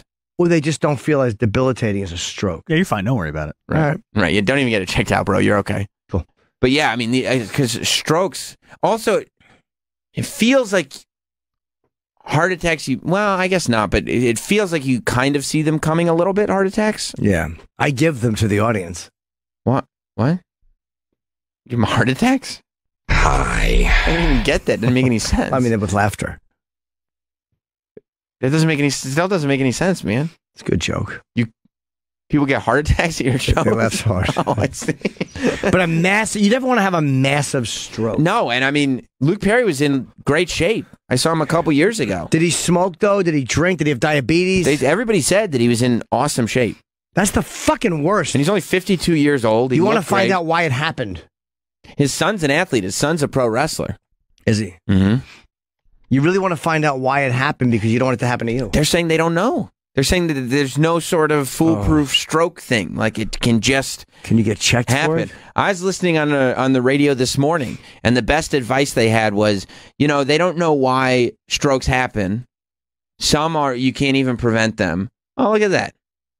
But they said the best way you can prevent a stroke is eating a healthy diet and making sure you have physical activity. I mean, all they're saying is if you lead a healthy lifestyle, hopefully you won't get a stroke. Yeah. That's the best advice that they have. Yeah. That's a good thing I do. You do lead a healthy lifestyle. Yeah. So A dance keeps me young. you dance? I meant to not let you forget that you did earlier. Keeps me young. Yeah. So Luke Perry died. And then overnight, King Kong Bundy died. Oh, I hadn't heard that. Yeah, overnight I woke up this morning and everybody's on Instagram posting photos of King Kong Bundy. And I thought we were going to escape the night, but no. We lost Prodigy, Luke Perry, and King Kong Bundy. What was he, 61? I think so, yeah. Wow. Yeah. Christopher Allen Pallies. Did you know that was his name? I mean, at some point I didn't have Sam, it memorized. You didn't think that it was King Kong Bundy? Yeah. Bundy, King Kong. The Bundys on Married with Children are named after King Kong Bundy. Are they really? Yeah. I didn't know that. Mm-hmm. And their next door neighbors. Ted. No. And their next door neighbors, Ted and Marcy Rhodes. Let me see. Randy Rhodes. Dusty. Randy Rhodes Dusty is who they're named after. Yeah, they're named after Dusty Rhodes. Is that true? Yeah. I didn't know that. The creators Obviously, are big by wrestling your fans. fucking lilting, is that true? Yeah. I was not aware of that. Is that true? You think you know a show. That was a bad sitcom entry. Is that true? I was watching that 2 days ago, and it's still so fucking funny. It's a fucking hilarious show. So good. Yeah. It's even funnier now because everything is so soft, and that was just so goddamn mean. It really was mean. You could never do that show. With nothing but fat jokes. Nothing but Hey, fat you're jokes. ugly. He's just making fun of Marcy for her small tits Yeah. all the time. Peg wants to bang him all the time. He's like, I'm not gonna have sex with you. Jefferson's just an idiot. Daughter was a Yeah. slut. Oh my God, what? Kid was a fucking total moron. Kid was made fun of all the time because he couldn't get laid. Like, Bully and a loser. None of this could go No, on TV now. it could never happen. A funny fucking show. It holds Such up a funny- so well. And Now- they fucked them at the end. They never gave them a final seed. No, like, what they didn't. dicks. Now, luckily, Everybody on Married with Children is fine. It's just King Kong Bundy that's dead. So I don't know why we're remembering Melrose Place and Married with Children right now. Well, we're remembering the works or the way they've affected us. We're talking about what makes us happy. That's true. Influenced. Yeah, we're celebrating their lives. The way they've influenced culture. King Kong Bundy gave a big splash to a bunch of little people at WrestleMania one year. He went from being in a cage match with Hulk Hogan at WrestleMania 2 to being in a 6-man tag in a what was then referred to as a midget match. What did he at WrestleMania 3? What did he die of? I don't know. I think he had lost weight, but maybe he gained it back. I have no idea. Did he wrestle the Hulkster? He did. Well, that was WrestleMania 2. He was the big monster villain that the Hulkster had to overcome. He had who won? The Hulkster was able to somehow overcome the monster that was King Kong Bundy. Oh, and he wrestled with Andre too. Andre was always awful. His big dumb foot. Oh, he'd just kick you with that big slow foot. I would imagine that Andre probably did not like King Kong Bundy. I don't know. Well, he was fat. Andre didn't like big guys. How big was King Kong Bundy? I mean, he was a big guy. Was he tall? He wasn't tall. He just didn't like. But he didn't like big guys. Because that was his thing. Exactly. He didn't like guys. It's so funny. Big John Studd was terrified of him. Terrified. Because Andre was strong. He's only 6'4". Yeah, but he was promoted as like an attraction. Come see. He's King Kong. Come see King Kong Bundy. How big was John Studd? 6'10". Was he really? Mm-hmm. Okay, he was much bigger. Oh, yeah. Let me see a picture of Big John Studd, Troy. If you don't mind. There he is. I didn't realize he was 6'10". Oh, yeah. He's dead, right? Big John Studd is dead. King Kong Bundy's dead. Andre the Giant's dead. All of them gone. 6'10" and that big. That's a giant fucking man. Not as big as Andre, though. Andre was 7'4", but... Well, Andre was probably 7 foot even. Maybe 7'1". But he was also like this hulking man. Like every part of Andre had giantism. How come 7 foot. How come John Studd didn't just beat him up in the ring? Wasn't going to happen. He's only 2 inches shorter. Andre was because he had giantism, so it wasn't just like he was a tall guy. Every part of his body was enormous. I mean, look at his hands. Arnold Schwarzenegger, we're looking at a photo right now of Andre the Giant next to Arnold Schwarzenegger. Oh my God. Arnold's a big guy. We've met Arnold before. Who's that next to him? Some dude. Oh. Andre's a big guy. I mean, Arnold's a big guy. Something said with Conan, I bet. Are you betting that based on the fact that Arnold is dressed as Conan? Yes. Yeah, that's really good. But I mean, his hands are huge, his feet are huge, his legs, his arms, everything is huge, and he was just powerful. You couldn't move him. Did he get recognized everywhere? Everywhere. Could he go anywhere without being recognized? No. Did you watch the documentary? Yeah, I did. Yeah. So you saw the chair that they had to have specially made for his house? Yeah. Like everything. Yeah. No, he couldn't go anywhere without being recognized. Smelling his French Alp farts. Oh yeah. Mean Gene talking about Andre's farts. Big man, big fart. Big man, big fart. Do you think girls like you think he could have got laid? Oh yeah, yeah. Just for the attraction value of it. Plus, everybody said he stunk half the time. Oh, did he really? Yeah. He had body odor. Yeah, he's a big guy. There's a lot to wash. Yeah. Again, King Kong Bundy would probably not be thrilled that in remembrance of King Kong Bundy, we're like, man, Andre the Giant was amazing. But really, Andre was fucking incredible. Who are those guys he's next to? Those are women. No. Oh, yeah. Right there? Easy mistake for Jim. Yeah. Hey, whoa, you're right. I'm not sure in that photo. There's a problem? I'm not sure in that photo who they are. It's Big John Studd. It is. Yeah, I thought that might be Big John Studd. Is that him? Yeah, on the far left. Well, I don't care about it. Is that Ric Flair? No, that wasn't Ric Flair. Who the fuck is that little fella? Well, he's not that little. Andre the Giant's just very, very big. But again, Andre the Giant's been dead since 1993. We lost. You're right. 1993 is when Andre the Giant passed away. Yeah, we're Big really, John Studd is the one. We'd like to apologize to the Big Studd family of Big John Studd because Big Studd. Big John Studd? Oh, wait. King Kong Bundy died. Big John Studd also died many years ago. Andre looks stupid with short hair. He has fucking hair like Ben Askren. He does. He does look stupid in that photo. But again, short hair Andre has also been dead for many, many years. King Kong Bundy, to further clarify, is dead. King Kong Bundy passed away. Bundy.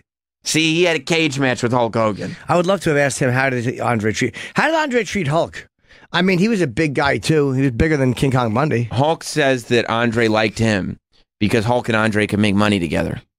Because they went from like being, you know, storyline friends in the sense that they would team up and whatnot to frenemies. Not frenemies. Hogan became the best hero for a villain Andre to go, you know, one-on-one with. So they're a big draw. Yeah. But again, King Kong Bundy is the one that passed away, as did Luke Perry. Luke Perry and King Kong Bundy and the guy from Prodigy are dead. Also, Andre the Giant and Big John Studd are dead too, but they've been dead for a long time. Sure. King Kong Bundy, he's only been dead for hours, but he is dead. Unfortunately. I wish he wasn't. Kyle in Alabama. Let's go to Kyle. It's very funny if they did that. What's up, buddy? Kyle? You there, Kyle? I don't know where he is, but he's saying that the Stand, the Comedy Club Stand, posted a photo of Bob Kelly as King Kong Bundy. They 100% did. Somebody's got to turn these. King Kong Bundy. Will you, Travis? Funny. Will you tell whoever's setting up the studio to turn the phones on? Yes. Because they went from always being on to not being on. Oh, the old handsome robber loaf. Yeah. Handsome Rob Loaf. Mister, I can take care of everything. No problem. Got it covered. Yeah, doesn't have anything covered. No, he doesn't. Mr. Quick. Except his web toes with a sock. Oh, yeah, he does. He's not showing those to anybody. Let's go to Mike in Florida now that I have fixed Rob's problem. What's up, Mike? Hey, so I'm kind of like Jim that I see someone that's that young have something like a stroke, and it kind of freaks me out a little bit. And I was reading about Luke Perry that he had a colonoscopy several years ago and had like precancerous growth. So he became a very, very hardcore advocate for early detection in cancer. So then you could assume that he really took care of himself and was really serious about his health. Yeah, man. I mean, you look at every photo of him when I met him. It wasn't that long ago. We did a wrestling interview. He did an interview for the wrestling podcast. He was in perfect shape. Like he's one of those guys that, you know, girls would be like, "Oh, I hope he's holding up." And you'd meet him and he's still sexy ass Luke Perry. Do you think girls liked him in like 1994? They liked him from 94 till March 4th, 2019. He's a little older though. Yeah, but still, he's like old guy. Look, you're going to sit there, Troy. Yep. Luke Perry, is he still, look at him. Is that a photo with me? He's a very handsome man. Is he a sexy guy or not? Yeah. Yeah. Well, can compare the companies with. That's actually a pretty good picture of me, too. That's not fair. That's like apple pie next to a pile of dog shit. Isn't apple pie delicious? Who's who? You would be the dog shit. Shit, I was worried about that. No, that's not fair. Luke Perry's also very much Troy's type. How so? Rugged? Yeah, rugged. Troy's like fruity tooty. Yeah, you know, he's got the nice haircut. Yeah, stylish. The not too much of a beard. Right, a little scruff. He's got a little experience to him, too. Yeah, Troy's got a type. Older man. Troy likes an older man? Yeah, well, not much older. Because then you're getting into like the 50s. Just and a 60s. fellow member of the greatest generation? Troy, is all this true, what Travis is saying? I mean, he's a handsome man. I wouldn't have had intercourse with him. But it's tough to argue you're saying what Travis is saying. I mean, there's nobody that can deny that he's a handsome man. Yeah, he's a handsome guy. And he was famous again because he was on Riverdale. Right. And he was having like a second, you know. Second wind. Yeah. Oh, he was is that the show about the Archie comics? Well, it's based on the Archie comics. Who played Archie? I don't know. They take like the characters from Archie and they make like a teen melodrama. But Luke Perry was one of the character's fathers, I believe. Yes. Boy, he must have been a pussy machine in 1991. Oh, yeah. Holy fuck. Imagine getting Luke Perry early 90s pussy. Forget it. It's a lot. Oh. Better than Pete Davidson, I'll bet. Better than most people. Yeah. Literally pick of the litter. Whatever he wanted. Yeah. Oh, good for Luke Perry. Yep. I'm sure he lived an incredible life. Yeah. I'm sure he got a lot done in his 52 years. If you told me that I would die at 52, but I could have the last 2 years like living like Luke Perry, I'd sign up for it. Nobody will ever say both of those things. One of them is very likely. Second one, not likely at all. And you're probably right. Yeah, yeah. You are probably correct. But he also seemed like a good guy. I mean, I'm sure he had his years, but he seemed like, you know, he was proud of his son. He was like just happy with his life. He wasn't. I don't think he was leading this crazy pussy hounding life. Yeah, Luke Perry. I lead that. No, hound pussy. Your pussy begging life. I'm hounding them to fuck me. Yeah, it's a different deal. He does look good in a suit, doesn't he, Troy? Sure does. That's nice to say now. Yeah. Well, that's not what I meant, Jim. You have to understand, but don't take me out of context. The handsome man. So, rest in peace to Luke Perry. Rest easy. Rest easy. Rest in power. In power? Rest in power, Luke Perry. Who? Earl says rest in power. Black Earl Why Douglas. would he say that? Yeah. You're not resting in power. You're in a box. Rest in maggots. His spirit is in power. It's not. What? Spirit. Rest in power, Luke Perry. Rest in power, the guy from Prodigy. Rest in power, King Kong Bundy. And a delayed rest in power, even though it was many years ago, to Andre the Giant and Big John Studd. We should mention. Sure. And rest in power to the series Married with Children and Melrose Place, because those were good shows too. They're Who was not on Melrose Place. I just don't remember. I just remember the Heather name. Locklear, right? Oh, right. Okay. Right. She's not dead, is she? No, she's just fucking batshit crazy. She's a little nuts. Yeah. That's right. Well, I'd be crazy too if Melrose Place wasn't on anymore. 92 to 90. Oh, that's right. Weren't they back to back? Yes. Yeah. Yes. They brought in Melrose Place to follow it up, piggyback the success of 90210. Oh, Brooke Langdon. Remember Brooke Langdon? No. No. Laura Lighton, Thomas Calabro, Courtney Thorne-Smith. Alyssa Milano's from there. Okay, Andrew Shue. Well, no, Alyssa Milano is from Who's the Boss. That's where she's from, and she did Melrose. Oh, you're Place. right. She's already famous. Yeah. Oh yeah, I don't know a lot of Jack Wagner. I don't know a lot of them. Melrose Place became famous as like a show. Oh, Denise Richards. Okay, yeah, but it didn't spawn off a ton of stars. No. Denise Richards was famous from Wild Things. Oh, it spun off. I guess spun so. is not a word. You're right. Yeah. Let's go to Tom in Boston. What's Tom, up? go ahead, fire away. Luke Perry, no matter how good a shape he was in, if his carotid arteries are clogged up, he's a prime candidate for a stroke, and all we can say is 921 OMG. Your phone cut out. What'd you say, dude? I don't know a lot of Brett Gertz. Let's go to Dreama in Oklahoma. What's up, Dreama? Hey, I just really wanted to comment. As far as Luke Perry goes, he was Archie's dad, and so there's that. But Riverdale exposed him to a whole younger generation of women. So women in their 40s are really upset about it, which I completely understand. But I'm 25, and I mean, I would have totally been down to get with him. So The older guy, the daddy thing, the sexy daddy. Sexy daddy. Yeah. Yes. I mean, he's older, but a whole other generation of women are heartbroken over it as well. So at 25, you were ready to put it all out there for Luke Perry. Yeah. My God. Would you have given Luke Perry a little? What are you talking about? Yeah, I'm gonna say yes on that one. Yeah. She made it clear already. If he was laying on his back, would you put a little stink on the bridge of his nose? That's a little too far. I mean, I don't know. In the heat of the moment with Luke Perry, I can't guarantee that I would say no to anything. If Luke Perry said, "Give Daddy a little stink" right here, and pointed to the bridge of his nose. Yeah. Okay. All right. Okay. Thank you very much, Dreama. By the way, if Michael You'll have would a good day. goodbye. If Michael Jackson would have seen me when I was a kid, there's a terrific Photoshop. Who sent that in? That's when I was 17. Teff Chipperson. Teff Chipperson on Twitter sent in a terrific Photoshop of young Jim Norton and Michael Jackson hanging out together. If Michael would have seen me when I was a kid, he would have fucked my brains out. He would have. 100%. Unfortunately, some random kid in the hallway of your apartment building did. That's true. Unfortunately for you. Yes. It was not a multi-billionaire. Absolutely. I couldn't capitalize. Well, that was before lawsuits anyway were popular for this stuff. Yeah, Ari you really had to Shaffir just is take it here. back then. What's that? You really had to just take it back then. You really did. You just fucking, you had to, what they call, you just buck up. I mean, it was something you had to talk about at school only. Some guy in my apartment building fucked me versus, hey, guess what I did last night? I went to Neverland Ranch and had a great time. Yeah. Right. That's a better story. No, that's true. Because at least the Neverland Ranch stuff, it's like surrounded by great stuff. Yeah. And then there was also this thing, but don't worry about that. All the other stuff is great.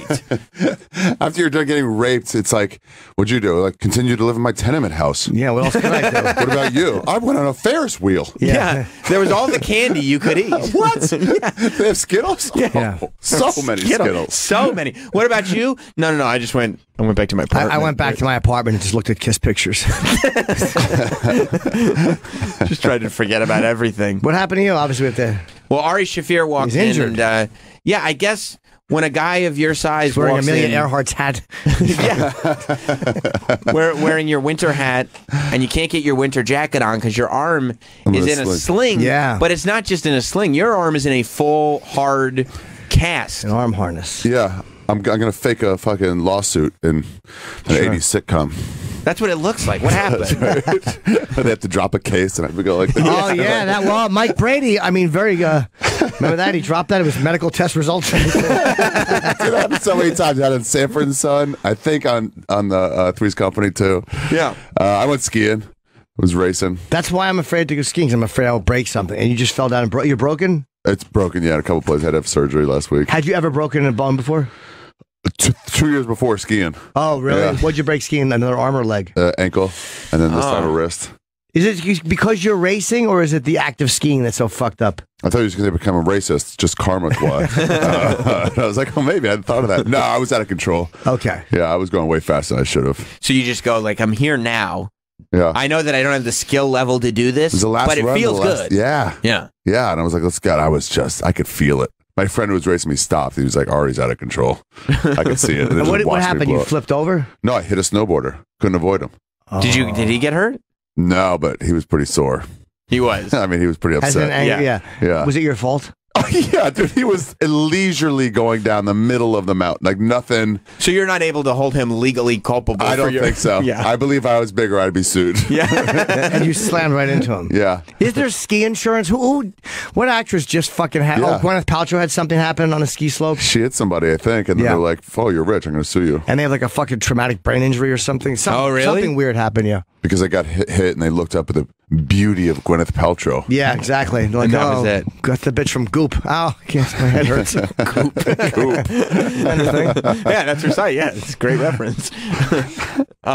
You've been camping and shit? What's this new look? No. Isn't it awful? It's pretty bad. Yeah. You trying to look like Jeselnik? Does he have a beard now? Yeah. I didn't know that. I didn't know that. Oh, yeah. Jeselnik looks like a man. How come he looks like a man and I That's don't? just the way it is. Yeah. I don't know. Life. What are you Ari going to looks do? like a man with his beard. Yeah. Who does? Ari. You said Ari. I always do. You It was keep such a saying hard Ari. A that I it was always like, do. wow, that's not even close. No, I've not been camping. I don't do anything outdoors because I don't want to end up with my arm in a sling. Some of us are built to this to happen. I feel like maybe, Ari, you are built to be injured when you go outside. I think it might be time all the candy that I've gotten weaker boned. Yeah. Yeah. Yeah, I mean, it just is what it is. You're not. I mean, I know you want to be able to explore life, but you're just not designed to be an athlete. Did I tell you guys I was involved in a hate crime? No. Some people, I was walking down the street. Some people started yelling, Jew, kike Jew. They threw bleach on me.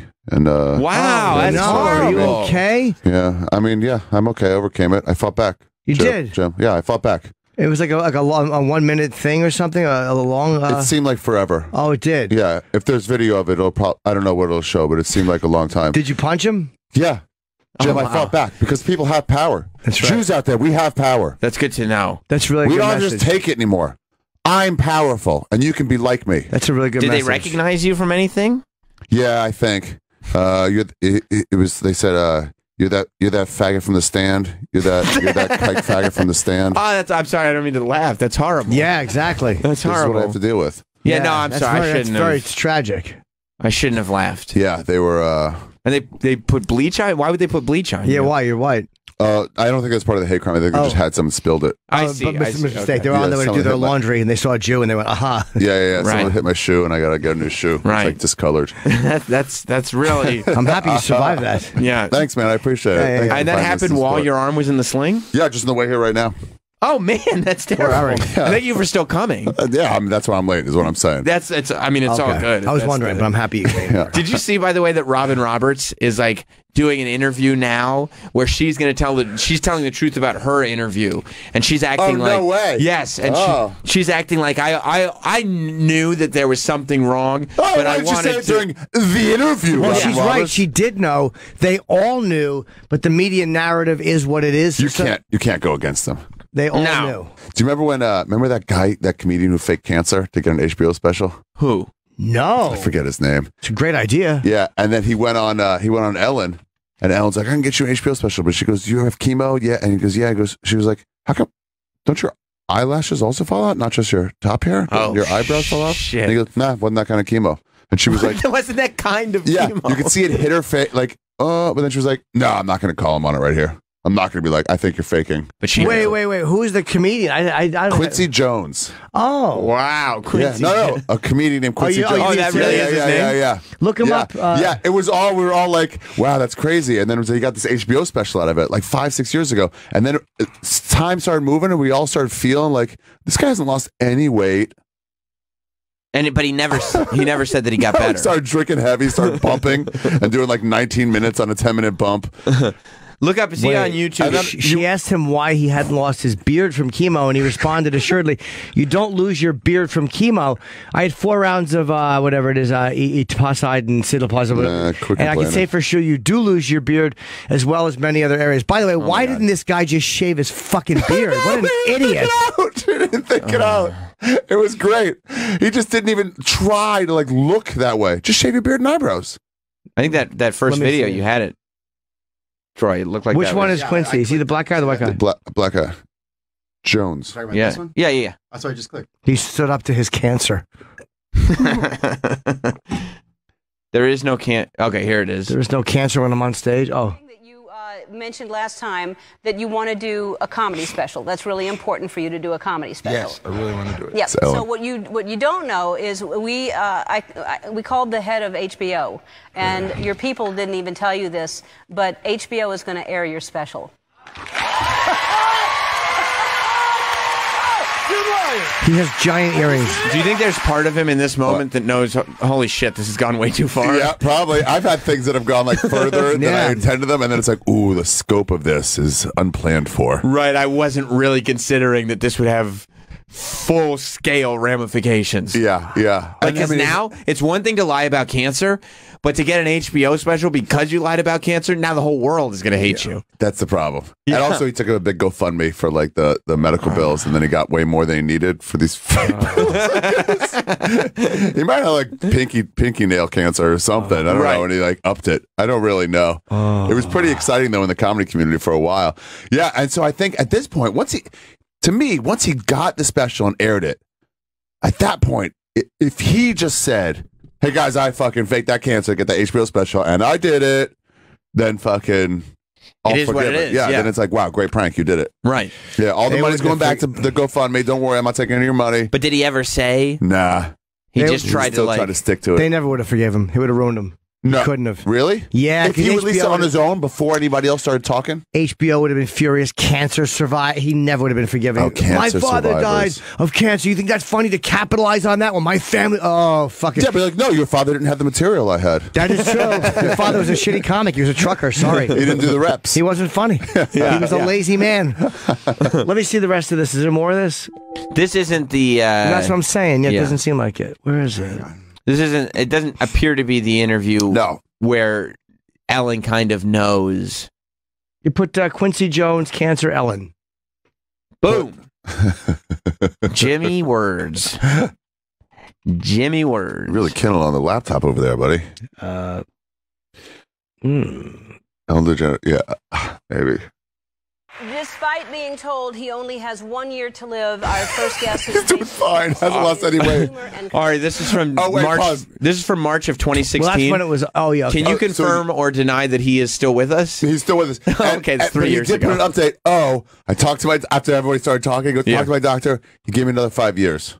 No, that's not how that works. He upped it. He goes. He couldn't just say I'm in regression or remission. Yeah. Oh, he's in regression. Yeah, is that a he's word? Regretting everything. I don't think it is. It doesn't seem like it would be. Because regress is a word. Yeah, I think it is a word, but not what you intended. It does not apply to this conversation. No, cancer is not in regression. No, it is not. Welcome, comedian Quincy Jones. All right, so you came to Los Angeles 4 years ago. From where? Where were you? From Seattle, Washington. Seattle. So you moved to L.A. to become a comedian. You were doing 1,000 shows a year, is that right? Yes, I did 1,000 sets in a year. I figured I wanted to be great and average out to 3 a night. Not 2. Do you think that that's true? I don't like those giant earrings that people wear. Yeah, that's fine. Yeah. If you do a bunch of sets, you'll get better. You can do that, sure. 1,000? I did 10,000 one year. Oh, wow. Oh, wow. While I had lupus. Hero What are the side effects of lupus? I don't even want to talk about it. It's a sensitive topic. Yeah, man. Make light of it. So healthy. I've been working out. I've been juicing. I'm a Californian now. I juice, yoga, all that. You juice and yoga and whatever they tell you that's going to help. But you do. Do you feel okay? I feel okay. I feel, nauseous every now and then. But Because you're getting chemo. Yeah. How often? Every 3 weeks. Wow. Every 3 weeks. And you haven't lost your hair. I lost it. That's why it's low now. Oh. I had a little fro before. But you got a beard. You didn't lose your beard? No, it doesn't affect the beard. Oh, really? No. I didn't know that. Neither did I, really. Yeah. I just made it okay. And he did. And he did. That was the truth. What? How smooth is that guy, though? I just made it up. You're right, though. Ellen does know. She knows. You can tell the way I think she's she's follow-up shocked. questions. I think when she says that, she's like, at first, I thought it was, and then it probably hits her. She's probably just right now going, oh, wow, I thought it would. I didn't know that. Oh. And then he's like, yeah. Or the next day, she's like, yeah, I thought it was weird. When she finds out the guy's still thriving. Let's see. When he's got no medical explanation as to why he still has a full beard. No. She's like, oh, okay. No, it's not that kind of. I mean, you're Well, the he expert. should have just said, you know what, I thought so too. For some reason, it hasn't. Yeah. You just got to just go like, Well, let's hope it stays there. Let's hope it stays. There's other people who have probably had hair not fall out. I'm sure it's in spots. Yeah, you just say, I don't know why it didn't happen. And then the next day, half of it's gone. Just shave half of it. Like, "Ah, she's fine." There it is. Yeah. You're doing stand-up in spite of the fact that you're feeling nauseous and getting chemo treatments. And, like, what kind of things are you... Ellen tried. Okay, so her plan was to promote him. Yeah, Sure. and paint this picture of somebody who's really struggling. Yeah. But like Ari, Jim, have you guys ever had to do stand-up while nauseous? Yeah. I mean, it seems doable, doesn't it? I have, yeah. It doesn't seem like it's that far of It doesn't seem like it's much to overcome. I won't do stand up tonight because of the hate crime against me, but I don't blame you. nausea would not have stopped me. Well, here's the thing about Although hate crimes. chemo nausea, if you real chemo nausea, might that's a rough one. There's nothing funny about hate crimes, so I could see why the laughter wouldn't. You said be a in lot today. wrong. Duncan had chemo for his ball and ball cancer. He said it felt like you're when you're in the back of a car, you're texting or reading. Yeah. He said it feels like that all day, all night. Oh my god, That's the worst. Yeah. that's torture. Yeah. Where it's like you feel like you're going to throw up, but you know you're not going to throw up. It's just there. What can you do for that? I mean, I know pot's supposed to help. What else? He said just lay in a bed and close his eyes, and then he'll just do that a lot. Duncan, I didn't know he had Yeah, cancer. Balkans. He has a fucking. If you ever see him again, he's a free sack. It looks like a How long did it make him? How long did he deal with that? the ball cancer itself. No, Or the the chemo. Oh, like a year or something. Yeah, But it works. It Not, works. not always. But I love people who are like, don't eat oranges. Shut the fuck up. like I'm gonna go with what the doctor says. Yeah, these people who think Western medicine is no good. No, I'm Steve- telling you, you know. Steve Jobs cured it with natural. Isn't it amazing medicines. how fun? Frank Yeah. Zappa, another guy that would never go to the doctor, just They're go. both thriving. They're both doing great.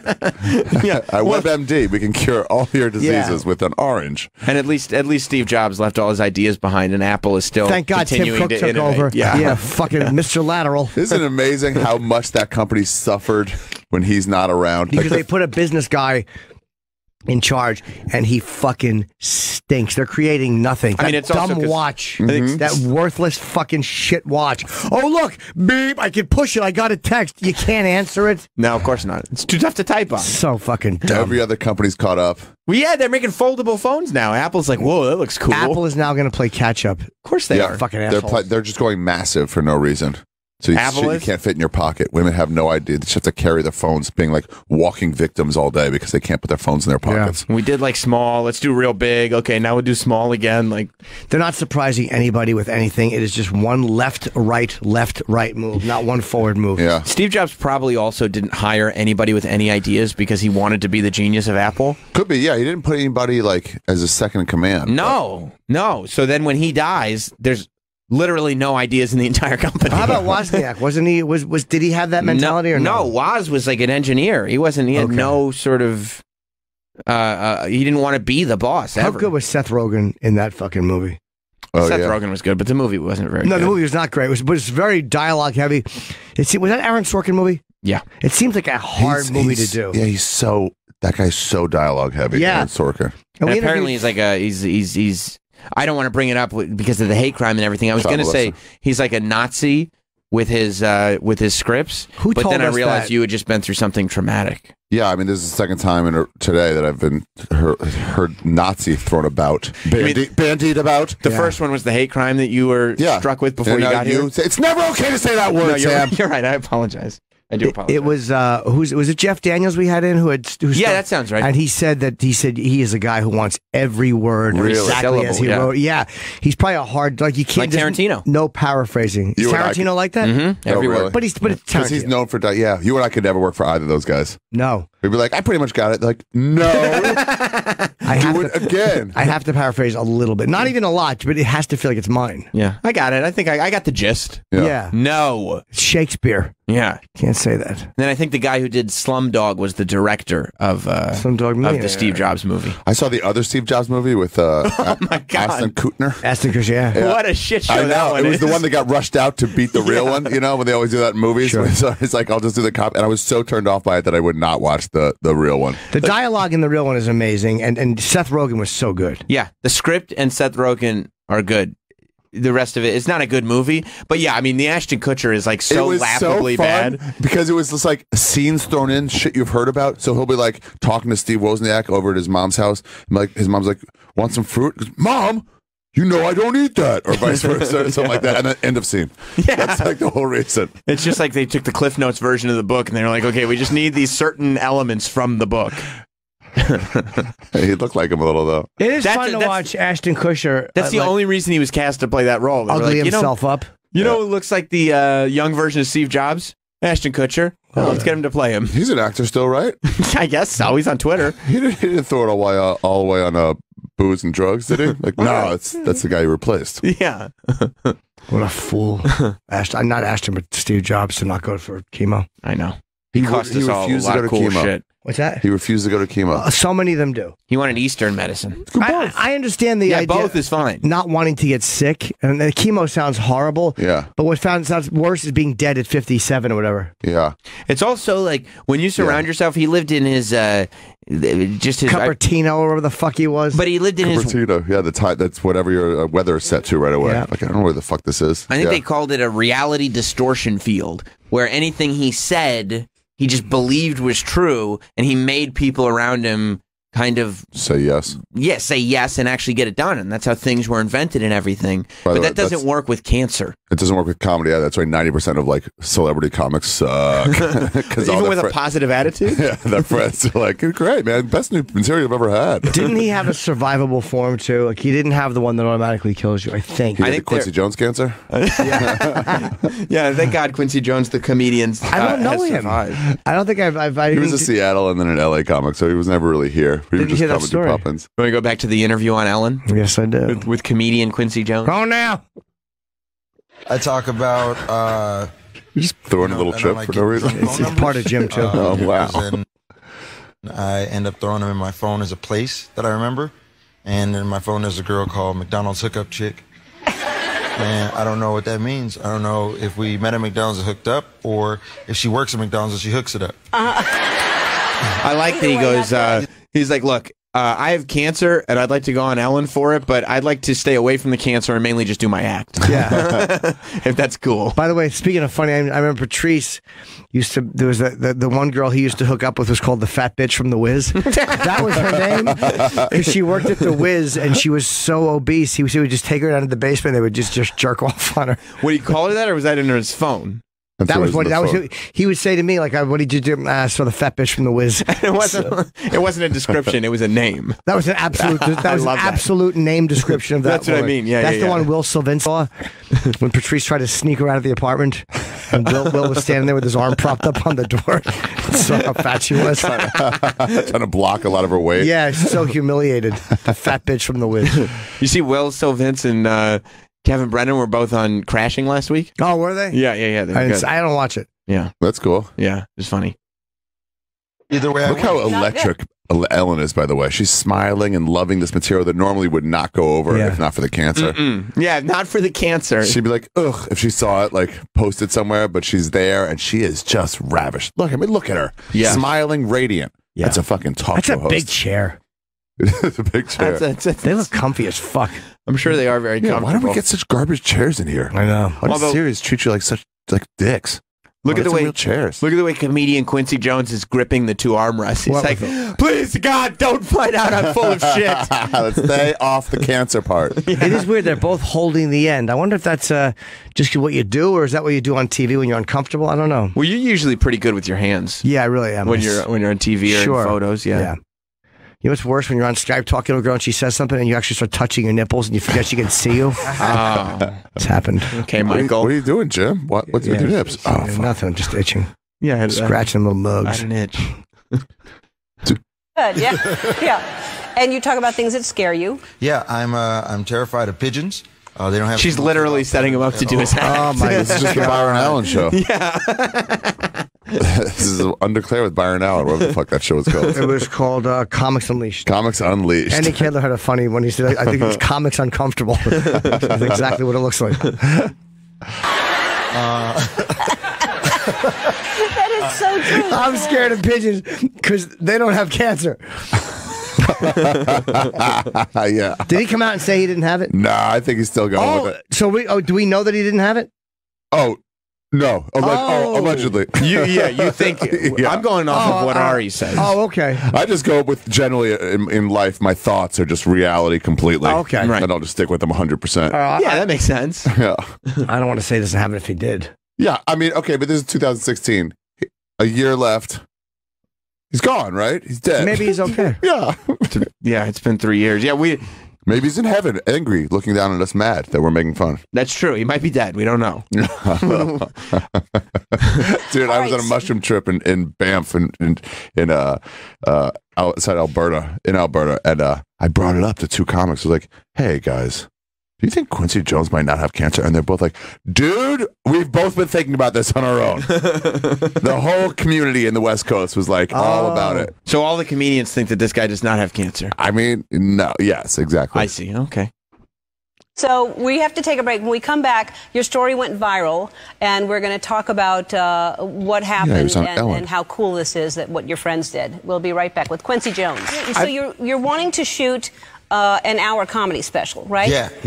So why is that important to you? Because I'm at that age where all my friends have kids and are married, and I had to do some reflecting. I was like, what do I have to show for my 32 years on Earth? And I was like, oh, I do comedy. I'm a comedian. Why not try and film this special? And so that's when my friends, the Blaines, made a Kickstarter. We made a Kickstarter, and that's how I'm here. So you didn't even know that. They started a Kickstarter, and I think it's really weird that he wouldn't bring up the fact that he has terminal cancer as a reason that he wants to do the special. Well, I think that's what he's saying. I think he's implying that he wants to leave a legacy. Yeah, before he's gone. He wants to leave something. They have children to carry their message. Believe me, that's why I've shot specials. I got nothing to leave behind. That's why I shoot loads in hotel rooms. Absolutely, on the phone. But I don't even leave it. I get too greedy. I lick it right off. I have heard, I dated an artist once. She said that's why a lot of artists don't have children, is because they've left something behind. Whereas regular people feel like their kids are like, oh, that's given to the world. Or artists just get laid a lot and you don't want to be tied down to one person, so we want to put our cum in every mouth in every city. I mean, artists are also selfish people. Yeah, that's right. You know what I mean? They just want to maintain this sort of child-adult lifestyle, which you can't do if you have a kid. That's true. Argus Hamilton said that. It's an old comic from the Comedy Store. They're like, how come you never had a kid? He goes, I'm the star of my life. I mean, that's the honest reason. Sure. It's not because artists are like, you know what? I have a legacy that I left behind. My material. No, it's not. That's not true. Not stupid. Yeah. He's still performing, right? Argus, yeah. I've seen. I don't know him. I've met him before. He's been there. How long has he been at the Comedy Store? Since like late 70s, early 80s. So he knew everybody. Everybody. That guy. Yeah. If you ever have a guy like that to interview, like I would love to interview Argus Hamilton if he was in New York. Yeah, he just has stories for days. He told me. I asked him about.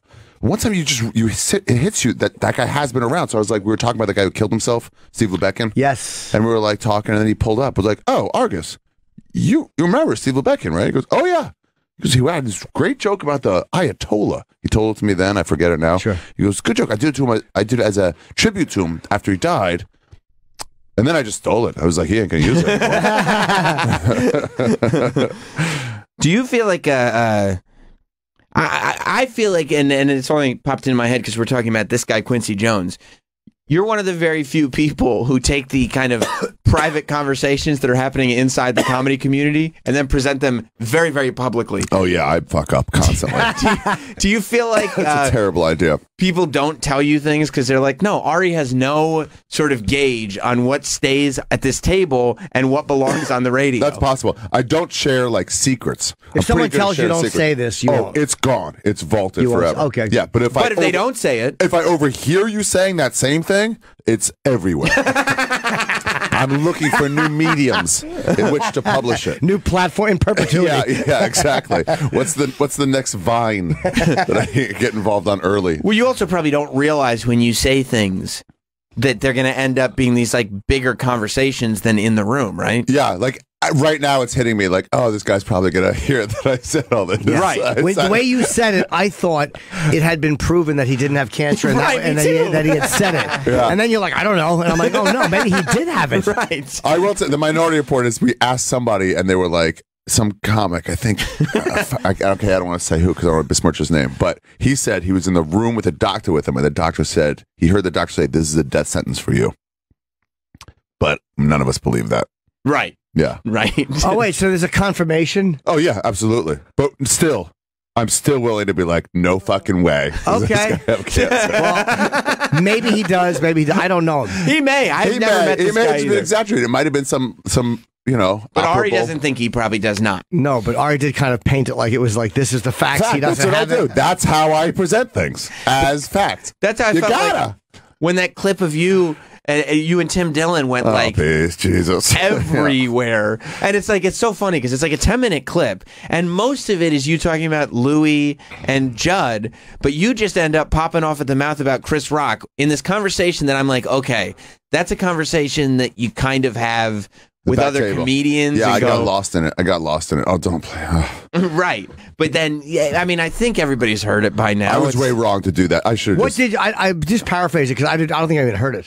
I was gone. I was on vacation for 2 months. Not vacation, but the European tour. And I was just gone from everybody.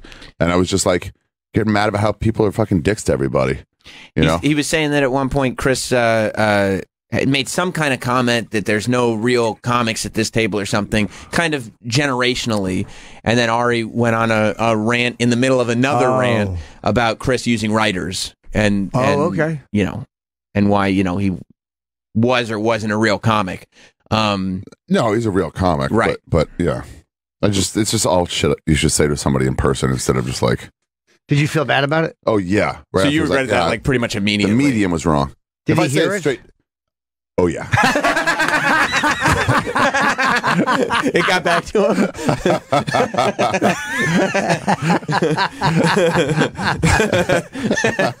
Yeah. It did get back to him. It did get back to him. Oh, yeah. I see.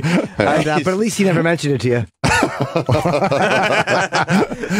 No, I mean, I was whatever. I was way wrong saying it stuff like that publicly. Well, at least when he mentioned it to you, you probably dug in and said this and you gave it to him.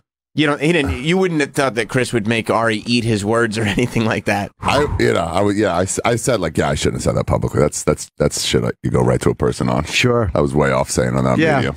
Yeah. It's embarrassing when you like work with somebody. It happens. We know each other. Was he understanding?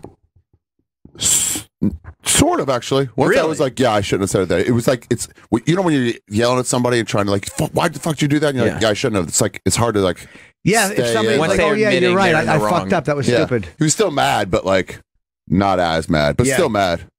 And then he was just mad about the message and then less about about where I put it. But still, it was way wrong to put it out like that. Yeah. Now, do you, are you, I don't know, because on one end, I guess for you. No, what I mean by putting out, it's like, you don't talk shit about someone else who's just trying their honest best on stage. If someone's stealing jokes, I'm not protecting that at all. Yeah, but if you're, let's just say it's like a new comic who got a giant development deal, and they'd be like, that guy sucks. It's like, why? He's trying his best. Right. What the fuck? Yeah, right. especially talk shit at the back table, it's fine. But yeah, if you're bashing them like you're joking around, but to go public and just go, this guy stinks, and it's like, well, he's kind of new. Like, yeah. Or he's been around for 25 years, and it's just, I don't know, he's not that good. You know, Yeah. Right? Because It's then it just like, becomes still. It's like it's not his fault. Not everybody's good. That's more sad. Like I don't know, just because I guess we're comics, but I knew a comic who committed suicide many years ago, the mid '90s, early. He was many times, yeah. Yeah, a local Jersey guy. But I remember thinking, like, because he was never really a particularly good comic, and I remember thinking, like, he was not getting any relief from doing this because he wasn't getting any momentum and he wasn't getting laughs. Like he wanted to be funny so badly, but he was known for just bombing, and he was getting no relief. Like it wasn't doing anything for him. Yeah, no, it was sad. Yeah, I mean, it's like get out of this. Some people, he wasn't meant to do it. Yeah. Right. But again, even that guy, it's like that's just it goes against what I believe in. Where it's like you shouldn't talk shit publicly about that guy. Yeah, he's not doing anything. If he stole jokes, then fucking he was all hands on deck. Yeah, because just because somebody's not good at comedy doesn't mean that they're not doing anything wrong. There's no integrity to question. There's no like Stormy Daniels is going to do stand up. People are annoyed about it, but I'm like, who cares? Like, let's stand up, do it. If you're good at it, then fucking who gives a shit? If we as a group were better, then she couldn't get up. Like, we got no room. We're all doing great. We have no room for you. The reason I don't cross over and do porn is because I can't. Right. But if I could fucking make some money, I would absolutely do both. Right. For sure. My dick, my body is not meant for it. My face, I blink too much, and my dick would not function. Wait, is that Laurie Kilmartin?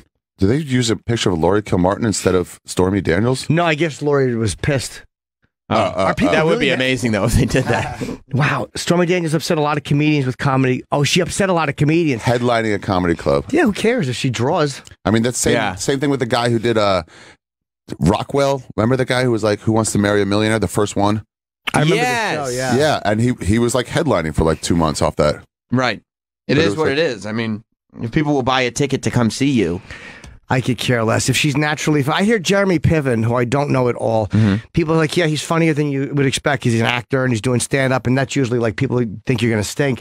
But people said, no, he's funny. So, all right, the guy's funny. What am I going to do, cry because he was an actor first? Who gives a fuck? Yeah, exactly. Yeah. I mean, I've tried acting. I've done a lot. I'm not great at it, but I mean, I've tried what am I not supposed to do that? Yeah. It's sacred? Yeah. Yeah, I think that's an important distinction, the difference between just talking shit with colleagues and friends. Yeah. And then going on a podcast. The problem is that all comics have podcasts, so the lines get blurred. It feels really like talking. And the thing is, too, like, what you do want to talk about is not that this comic is shitty, but that the reaction to them is way overblown. Because you want to talk about the industry, you know? Right. But you can't do that without shitting on the comic. Right. Yeah. You can't be like, Jim Norton's pretty good. He's not theater good, but he's like a really good headliner. That's a very accurate description. Yeah, you just can't do it without shitting on the person. Right. But because people are so hungry for people shitting on people, and justify, I don't even think, I'm not blaming anybody for that because I love that stuff, but they will completely forget your bigger Everything point. else. Yeah, and just take out the one line. One word. Yeah. Yeah, and just go with that. Maybe Stormy Daniels is funny. Maybe. I don't know her. This is what Laurie wrote. Doing stand-up is not a reward for being famous. Please leave the weekend gigs for actual female comics. I love Laurie, but I don't agree. I mean, I think that if you're a funny person and you want to try doing stand-up and people will see it, then go. Everyone knows Stormy Daniels is not a comic. Like no one's going there thinking like she's a seasoned stand-up. I love her response. First of all, the only critique, Laurie, shit on her all you want. I'm disagree with Jim. Fucking shit on her. She's not a real comic. I'm you not can saying shit on her all you want. But I would just take out the word female. Just leave the weekend gigs to females. So I mean, comics. To real comics. Yeah, it's nothing to do with. It's not a woman thing. Right.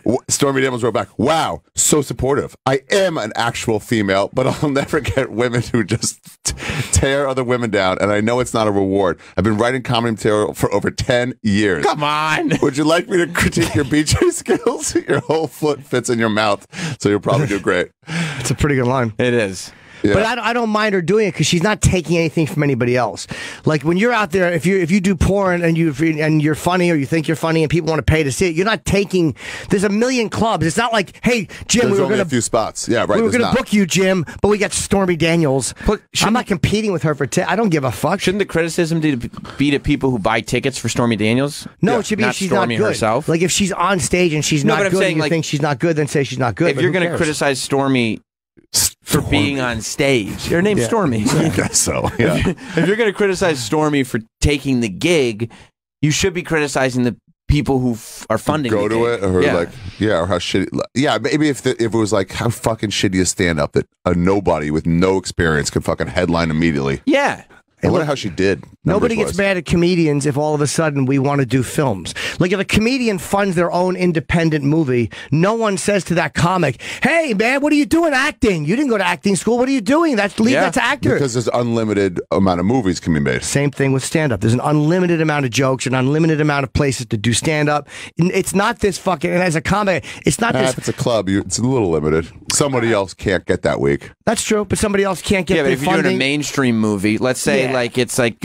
Plus, you might be doing like clubs. You might not be doing it like a stand-up club. Let's say when they were putting Dane Cook in all the big rom-com movies. Yeah. There's only so many of those that are going to be made every year and put in theaters. Those are more limited than comedy clubs. Kevin Hart. I mean, like, she's garbage. She should not be doing stand-up. Fuck her. But you know what I'm saying? It's one of those things where I don't feel such an attachment to stand-up that I think that we're doing is so sacred that other people can't try it. Good. Sometimes I like when people try it and they find out how hard it is. Yeah. Or they just go like, "Wow, that's harder than I thought." See, that is nice. Logically, you're 100% right. There's no reason why she shouldn't do stand-up. But also, Ari is right in the sense that she's garbage and not a stand-up. Yeah. So the reaction, right? Like, her headlining? I can see if you're like, hey, she's starting to do open mics now. She really wants to do this. Like, oh, I don't see it, but okay, I'll keep my mouth shut. But headlining? Yeah. That's the reaction thing. That's like it's overblown reaction to her, so I want to push that down. Will she headline or just host? Like, what she ought to do is host. Like, she should do like what's his name did from Best Damn, where he did what's the guy's name? Tom Arnold and Friends. Yeah, and he you would host and keep going in and between. Friends. Yeah, you go up. This way, you get the first crack at the audience. She's been writing material for 10 years, though. She's been. Her response was pretty funny, and her response to Trump was pretty funny too. I mean, she writes fine, and I don't know her. I have no interest in defending. I just don't care that she's doing stand-up. She's doing two shows on a Wednesday. Yeah. Oh, it's an off day. That's okay. Yeah. Then that's totally fine. She's not taking even anybody's. Right. That's a dead day. No, the club's not open that day. She's just bad at reading the words in a non-disclosure agreement.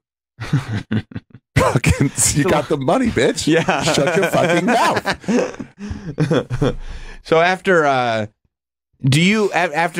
not anti-sex worker. I'm anti-celebrities thinking stand-up is easy, and I'm anti the comedy clubs that indulge. That's what I'm talking about. You the can be reason mad I at don't the comedy agree is clubs. because actors don't shit on stand-ups, and we are always doing acting projects. Maybe Kate Beckinsale does. We don't know what she's into. Oh, you know why? She may be shitting on stand-up. Generally, except for like about 8 or 9 of them, have zero talent. The most overblown, garbage group of people. They're vapid. You must have to interview them sometimes, huh? They're really fascinating. Aren't they the worst? Was the director fun? Oh, God. They're so dumb and so replaceable. Yeah. A lot of them are, They're so needy because they know they offer nothing. Again, 8 or 9 of them are actually really talented, and the rest are just anyone can do it. I will tell you. You sound like Sirius negotiating with our agent. But no, you know what? Again, comedians do sitcoms all the time. Comics who are not like Seinfeld. He wasn't a great actor, but I mean, come on, he took 10 years of fucking primetime television away from a quote-unquote real actor. Yeah, and he got the ratings. But I don't mind. I'm saying that I don't mind when people do it because comics cross over in every direction too, and who cares? Yeah, so Stormy Daniels sold out every weekend. Yeah, exactly. Like then you'd have to be like, if she, you would. And actors weren't coming out and attacking Jerry, going, he's not great. Like, and there was also early on. I remember people saying this about Steve-O early on, like, what the fuck? And I'm like, I'm not headlining clubs, so it doesn't matter, especially then. But then, meanwhile, 8-10 years later, he's still doing stand-up. Tom Green, so same good thing. For you. Yep. Tom Green cares about being funny. Yeah. He like goes on the road. Or fucking TJ Miller. He's fucking obsessed with stand-up. Like he's a real actor and he's obsessed with stand-up. Well, but he started as a stand-up. Oh, did he start as a stand-up? Oh, I didn't. Okay, I thought he started as an actor. Yeah. Okay, that's a bad one then. Yeah. Who's that she's showing? Who's this hot bitch? Oh no, I think it's something else. It's just an ad. It's a picture of Snooki. Keeping you on the internet. Yeah. She's hot, Snooki. How'd she get hotter? Yeah, I don't know.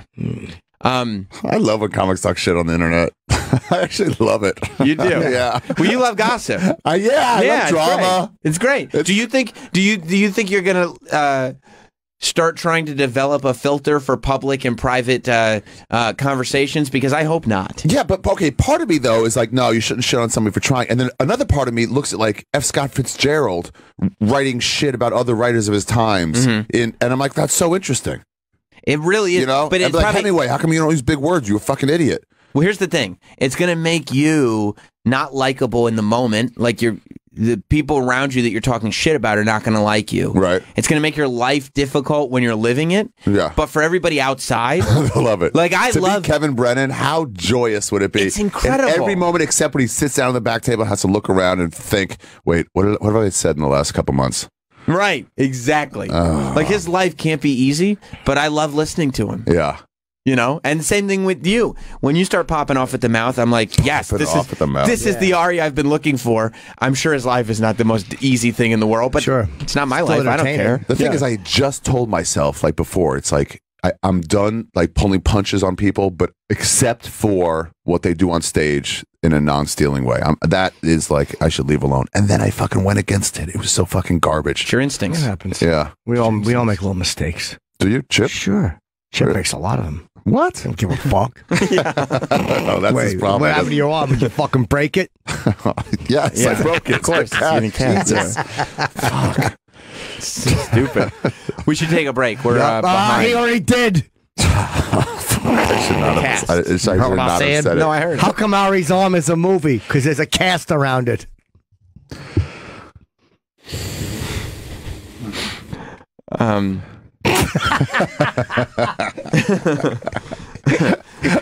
This Thursday, Ari's going to be at Stand Up Live in Phoenix. Then Friday... Oh, that's a great fucking room, man. I just did that for the first time. Yeah? I think it was the first time I did it. Yeah, it was really good. Then Friday and Saturday at the Improv in Tempe, Arizona. So Arizona, go out and see Ari this weekend.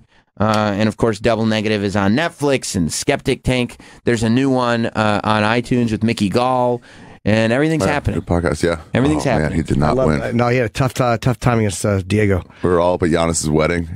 Like we snuck away and went to Soder's room and watched him. We're like, yeah, here we. Oh, yeah. We all went down all Sanchez solemn. Is such a fucking animal. Yeah. Was he 37? He just gassed. That was the only problem. Mickey just gassed. That's what he said. It wasn't even like he lost. He just gassed.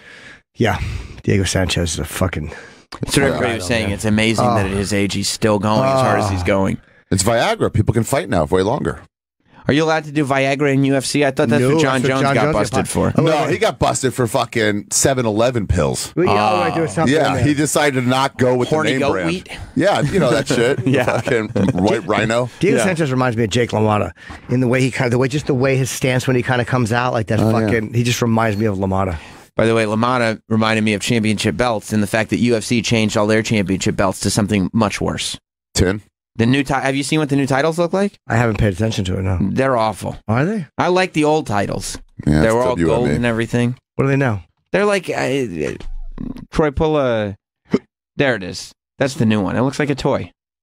I don't know. World UFC champion.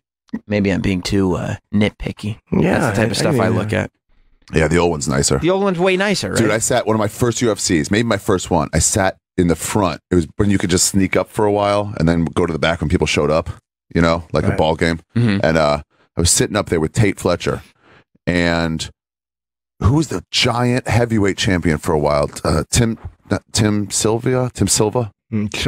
So, yeah, white guy though. Tim Sylvia. Yeah, and he showed up with his belt on, just wearing it.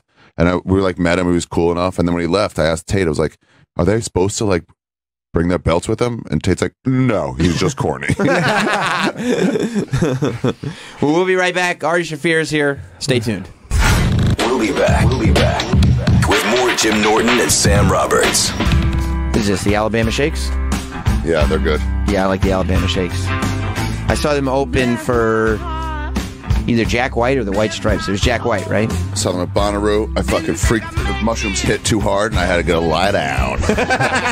A little too much now. It was nice in the grass. I could barely hear. They finished, then Kendrick Lamar playing, and it's just barely waiting this. Everything gonna be all right? And I was like, maybe. I don't know for sure.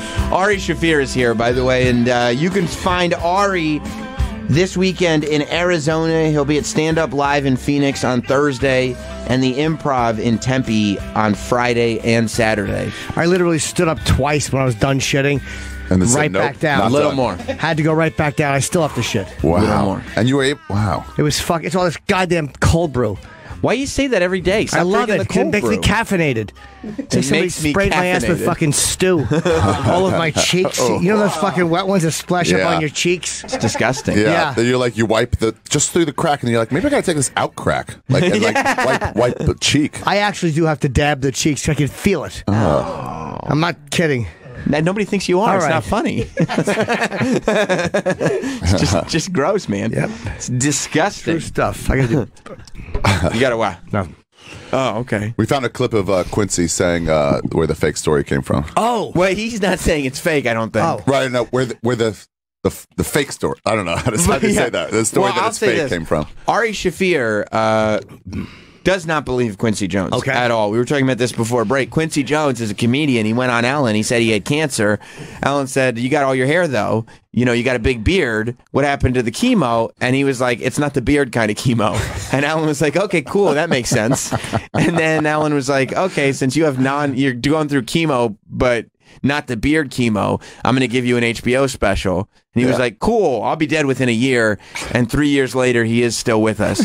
So Ari Shaffir does not believe him. He thinks he's bunk. He's presented People are us. like, well, you feel bad if he dies? I'm like, no, because then it's just that he had cancer. I don't know. I don't generally feel bad, but like, he might beat me up because he has no cancer, so his muscles are still fucking strong. And you are one-armed right now. I am. So if Quincy's listening, Ari is really, really beatable. Just go right. So if he were to die of cancer, you would not feel bad? I'll eat my words, but no. So you wouldn't feel bad knowing, like, oh, there was a guy with cancer, and I made his last years on Earth a little bit more difficult by going everywhere and calling him a liar. His bonus years. His bonus. And not everywhere. It's exclusive. That's true. He wasn't supposed to. It's exclusive to Jim and Sam. That's the gift you brought us. I hadn't thought about this in a year and a half. I don't know why it popped into my head. I want to hear what he says. I don't. Okay. He was on a podcast called No Sir, I Don't Like It with Carmen Morales and Brian Vokey. I never heard of this podcast, but our crack team did a little research and they found out that Quincy is going to explain where the fake story came from. Not the story that Ari's saying is fake. But the idea that it was fake. The idea that his story is fake. Okay. And he said it's from Ari Shaffir going on Jim and Sam and telling everybody. No, he doesn't. That's a good point, Jim. We'll go to the clip. Sometimes it's such fucking awful comebacks that I can't even understand that it's a joke. Why would he have said that? Yeah, that's so literal and real. That's not funny. It's like you were supposed to die after you. Like it was supposed to be some fucking. About this. Yeah, because I don't know much about it. I mean, it put me in a dark place because it went from. Like everything happened fast, and like the love was there, and then one motherfucker just one white girl, just fucking. And pause for a second, Ari. How happy are you that he said "girl" just now? I love though. It's like it's such a fucking tactic of like a white girl. What this has nothing to do with her race. I know. Right? Why the white girl? One white girl. Like, wow, it's such an easy. Then again, if I had cancer and someone said I didn't, I'd be wanting to hit as hard. Yeah. This chink tells me. Yeah. I want to hit as hard as you can. He's going a little Liam Neeson though. But by the way, I'll just retort. This is not the way me and all my friends started thinking about it. We didn't hear from any girl. We just who's the white girl? I don't know. Who is some white girl didn't come up. She might have put it out, but that's not why we started. How old is this podcast? When did this happen? Sexy Rob. 2017 is how old. Oh, okay. He weighed 30 pounds less back then. Yes. He's eating healthily. And no evidence, no proof, no nothing.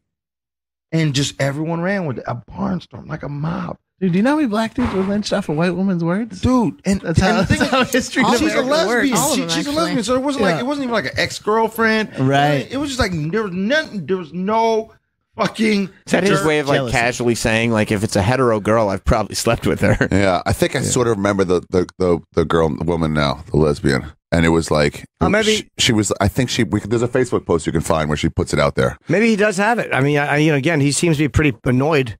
She was like, I can't stand this anymore. Something along the lines of this in Facebook. I can't stand this anymore. This guy stole all your money. He stole my money too on this fucking GoFundMe or whatever. He doesn't have it. Just to play devil's advocate, if I was living... That's pretty good acting there. Devil's advocate? Come on, is that what you're going with? Very much, yeah. Where did you learn your trade, you stupid fucking cunt, you idiot? I'm a fan of man! Such a woman. Go. That's actually very good, yeah. But if I was living a lie and trying to convince everybody of this lie and it was what my career was predicated on, I'd be annoyed if somebody was exposing it. Sure. Yeah. Like, come on. It's my one thing. Please don't tell anybody that. Stop it. Stop. Just dude, I don't even know because I didn't do anything. Right. I did everything possible to make sure that I showed the community love. I filmed a special You shouldn't in even have LA. to have that burden. That's You know what I'm not saying? even your burden. I filmed a special in LA with the people who helped donate, you know what I'm Right. saying, to make it go viral. Let everyone be a part of it, right? Right. I did an hour-long set in front of fucking comics, dude, for a special. Yeah. Okay. Okay, can I just say this about HBO? You fucking dorks. Why do you say that? Because they didn't put a special on because they were like, we find this funny. We like, oh, there's a good story behind it. Fucking put good comedy on. Although they're doing that now. They're doing that now. They Oh my gosh. They give Goldman and Soder one. What? Jim, are you okay? Are you? You don't look that good, Jim. Are you okay? What's the matter, buddy? Something's wrong with me. Oh my God, I can't believe on the same day that Ari Shaffir was the victim of a hate crime. Thank you for acknowledging it instead of mocking it. Jim has come down with something. Is it like a 24-hour bug or something much more serious? It's much more serious. Do you really? Call Robbie at Netflix.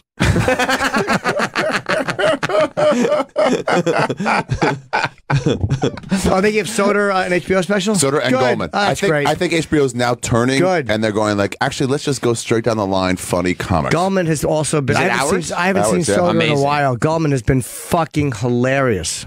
I'm sure awesome. Dan has too. I just haven't seen him on stage while with Gary. I see it at the Cellar all the time. Yeah. So goddamn funny. So Soder's about to be on the biggest show on Showtime and then have a comedy special on HBO? Oh, good point. Maybe. Oh, fuck. They're just going to find out about it and cancel it. Like we didn't do the research. You're right. I turned down HBO for a special this year. Did you really? Nope.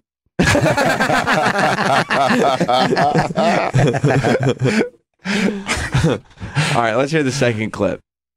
And then just fucking in July, like the special hadn't even been out maybe like a month and a half yet. And she just said that. And I was just like, and at first I was like, first of all, we were still Facebook friends when she made the fucking thing. So you knew her? Yeah.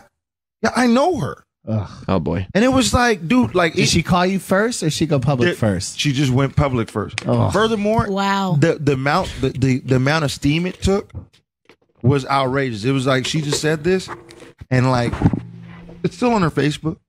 It's still public. Didn't delete it. Made a Reddit thread. He should sue her. Did that. Yeah, if it's not true, right? Yeah.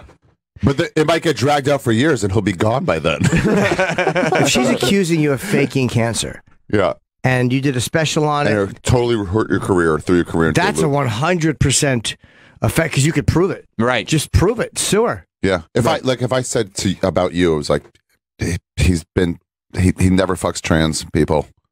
They would sue you. What? How dare you minimize what I had to go through by fucking Exactly. Jim Norton? Yeah, you see this fucking FFS I got? That's what I had to do to get it. Yeah. What's FFS? What? Facial feminization surgery. What are you, queer? I didn't know. Okay. Sorry. It's what I'm in the world, inside man. lingo. Yeah, I thought we might be going inside baseball on that one. Nope. Sorry, guys. Thought that was common knowledge. I have to tell you, one of my favorite things in the world is when you dip way deep in the trans community and just expect the room to know as well what it is. Because that's when the rest of us know it's real. And by the way, he shortened it to FFS. When he lengthened it, I also don't really know what he's talking about, but he's so comfortable Facial with female surgery? Facial feminization surgery. Facial It's very feminiz- common. It's like what Michael Jackson had. In a way, kind yeah, that's of. what I was referencing before. it. You get like the hair taken off and stuff? No, that's like laser. I mean, it's like light bone restructuring or Get your depends on- cheeks in. well, whatever they need, or eyebrow lifts, whatever it is that they need, or the fucking hairline's lowered. Yeah. I was just about to answer Tim in Florida's call, but he hung up. He was asking, is the lesbian that posted way on better there. Is the lesbian? Yeah, that's true. I think China from WWE got facial feminization. Yeah, I'm sure a lot of She had like a very square jaw. Yeah. And then they rounded it and feminized Oh, it. I don't know. Someone said he was going to ask you the lesbian Ellen, but I don't think so. He would have said Ellen. No, it wasn't joke. her. It was that's funny. It's a joke. Yeah. He was I thought it was legit. No, I thought the caller No. was the caller asking. was making a joke. great. He was on Ellen's show. Oh, okay. Why would Ellen post that on her Facebook? Well, that's what I'm saying. I thought the caller was. Were you shocked that we might have a dumb caller? Can I just say, if you're a trans person out there thinking about this FFS surgery, fucking get it. All these pictures before and after look amazing. They look on the really after. good, yeah. Yeah, they do. They round Like out all of them. They Yeah. round out the jaw. They thin out, like they kind of thin out the cheeks and raise the cheekbones a little bit. Yeah. And if you're Chinese, get that surgery where it makes the eyelids look all white. Okay, that's Did they do that? Oh yeah, they double them over. Oh no! So they can look like they're Caucasian. Okay, that seems like that's a little different. I think. Do your best to look like my expectations. Right. So you want everybody to look like, well, I guess the people that I'm into, white males and females. Yes. That makes sense. Okay, I understand. Well, yeah, Troy's looking it up. I didn't know. It's a good show. Yeah, I didn't know that was a thing either. But good things. It's not shocking when you look at what like Michael Jackson put himself through. Sammy Sosa has put himself through. You expect me to believe because Sosa says so? Sammy Sosa? Isn't it weird looking at photos of Sammy Sosa now? I like him better. You like him better? I trust him more. Okay. Oh, why? That's interesting. It's a lot. That's a lot. You sound like one of the guys that brutally attacked Ari Shaffir earlier today. That's right. Anti-Semite. Yeah. I will say, even with this chick with the Facebook post, it's like there are some things you can go straight to a person about, and some things you're like, nah, I just want to talk trash publicly. Do you know what her name? I don't know who she is. I don't know. I saw it. I didn't know her when I saw it. Yeah, I would agree with you too. Clearly, she wants the world to know this. It's not about because if you know that somebody, if you in your heart, or you're like that person's lying, there's no way it's true. Yeah, they're a faker. But if you do know them, then that might be one. It's like, hey, dude, you're fucking faking. I know you're faking. Or say, are you faking? Like, yeah, look, or you go straight to them. But this is idea. But if they're lying, that I've fallen about it too. Of like, I need to go public because it's easier than going straight to the person. It is easier, especially because going public now, you get to do it quietly in your own room. In you your know what underwear. I mean? In your You don't actually have to deal with anybody face to face until you realize you've gone public, and maybe the person that you said something about is will going come to across you again. Has that ever happened to you, Ari, where you've said something about somebody and they've confronted you face to face? Yeah, yeah, he just told the Chris Rock story. I didn't mean to bring that up again. Fucking dorks. All right, listen, guys. Ari Shaffir is going to be, he's a fabulous comedian. He's going to be in Arizona Thursday, Friday, and Saturday. Florida next week. Oh. Miami and West Palm. We're in Florida. I'll be there next week, too. Really? I'm doing Miami one day and then West Palm 2 days. I'm doing Orlando 15th, 16th. He is doing West Palm 15th, 16th. There you go. The different parts of Florida, they're not in competition, so. We are going, if you have any interest. Me and Paul Morrissey, his comedian, are going to some spring training games in Tampa. As I said, there's going to be a lot of trans people there. Oh, yeah, baseball bats and balls. It's an hour and a half from Orlando. Yeah, no, it's not happening. Yeah. Oh, going to a spring training game, 90 minutes. As I said it, I'm like, who am I even talking to? There's 3-hour round trip to watch a guy fucking practice his fucking swing because he's been off all winter. The guy is never going to make it to the majors, 90% of them. Yeah. By the way, there is the Stan's tweet. You know what the Stan did? You know, King Kong. Did you put out a King Kong Bundy tweet yet?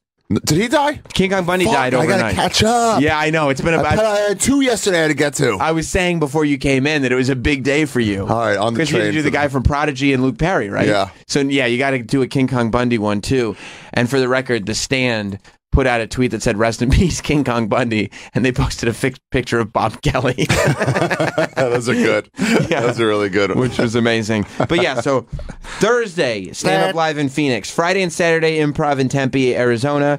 March 14th is in Improv in Miami. March 15th and 16th, the Improv in West Palm Beach. That's all for Ari Shaffir, which you can get to at arishafir.com or Ari Shaffir on Twitter. And of course, The Skeptic Tank is the great podcast. I just have the Orlando Improv coming up in April 4, 5, 6. It'll be Cobb's in San Francisco. And then I have March coming up in May. I have Rochester, sorry. Are you doing March coming up in May? I meant to say March coming up in May. I have Rochester coming up in May. Here's what Jim does sometimes. Yeah. He concentrates so much on his stupid voices that he forgets what he's saying. He's not concentrating on what he's talking about. What happens with the character I'm doing forgets things.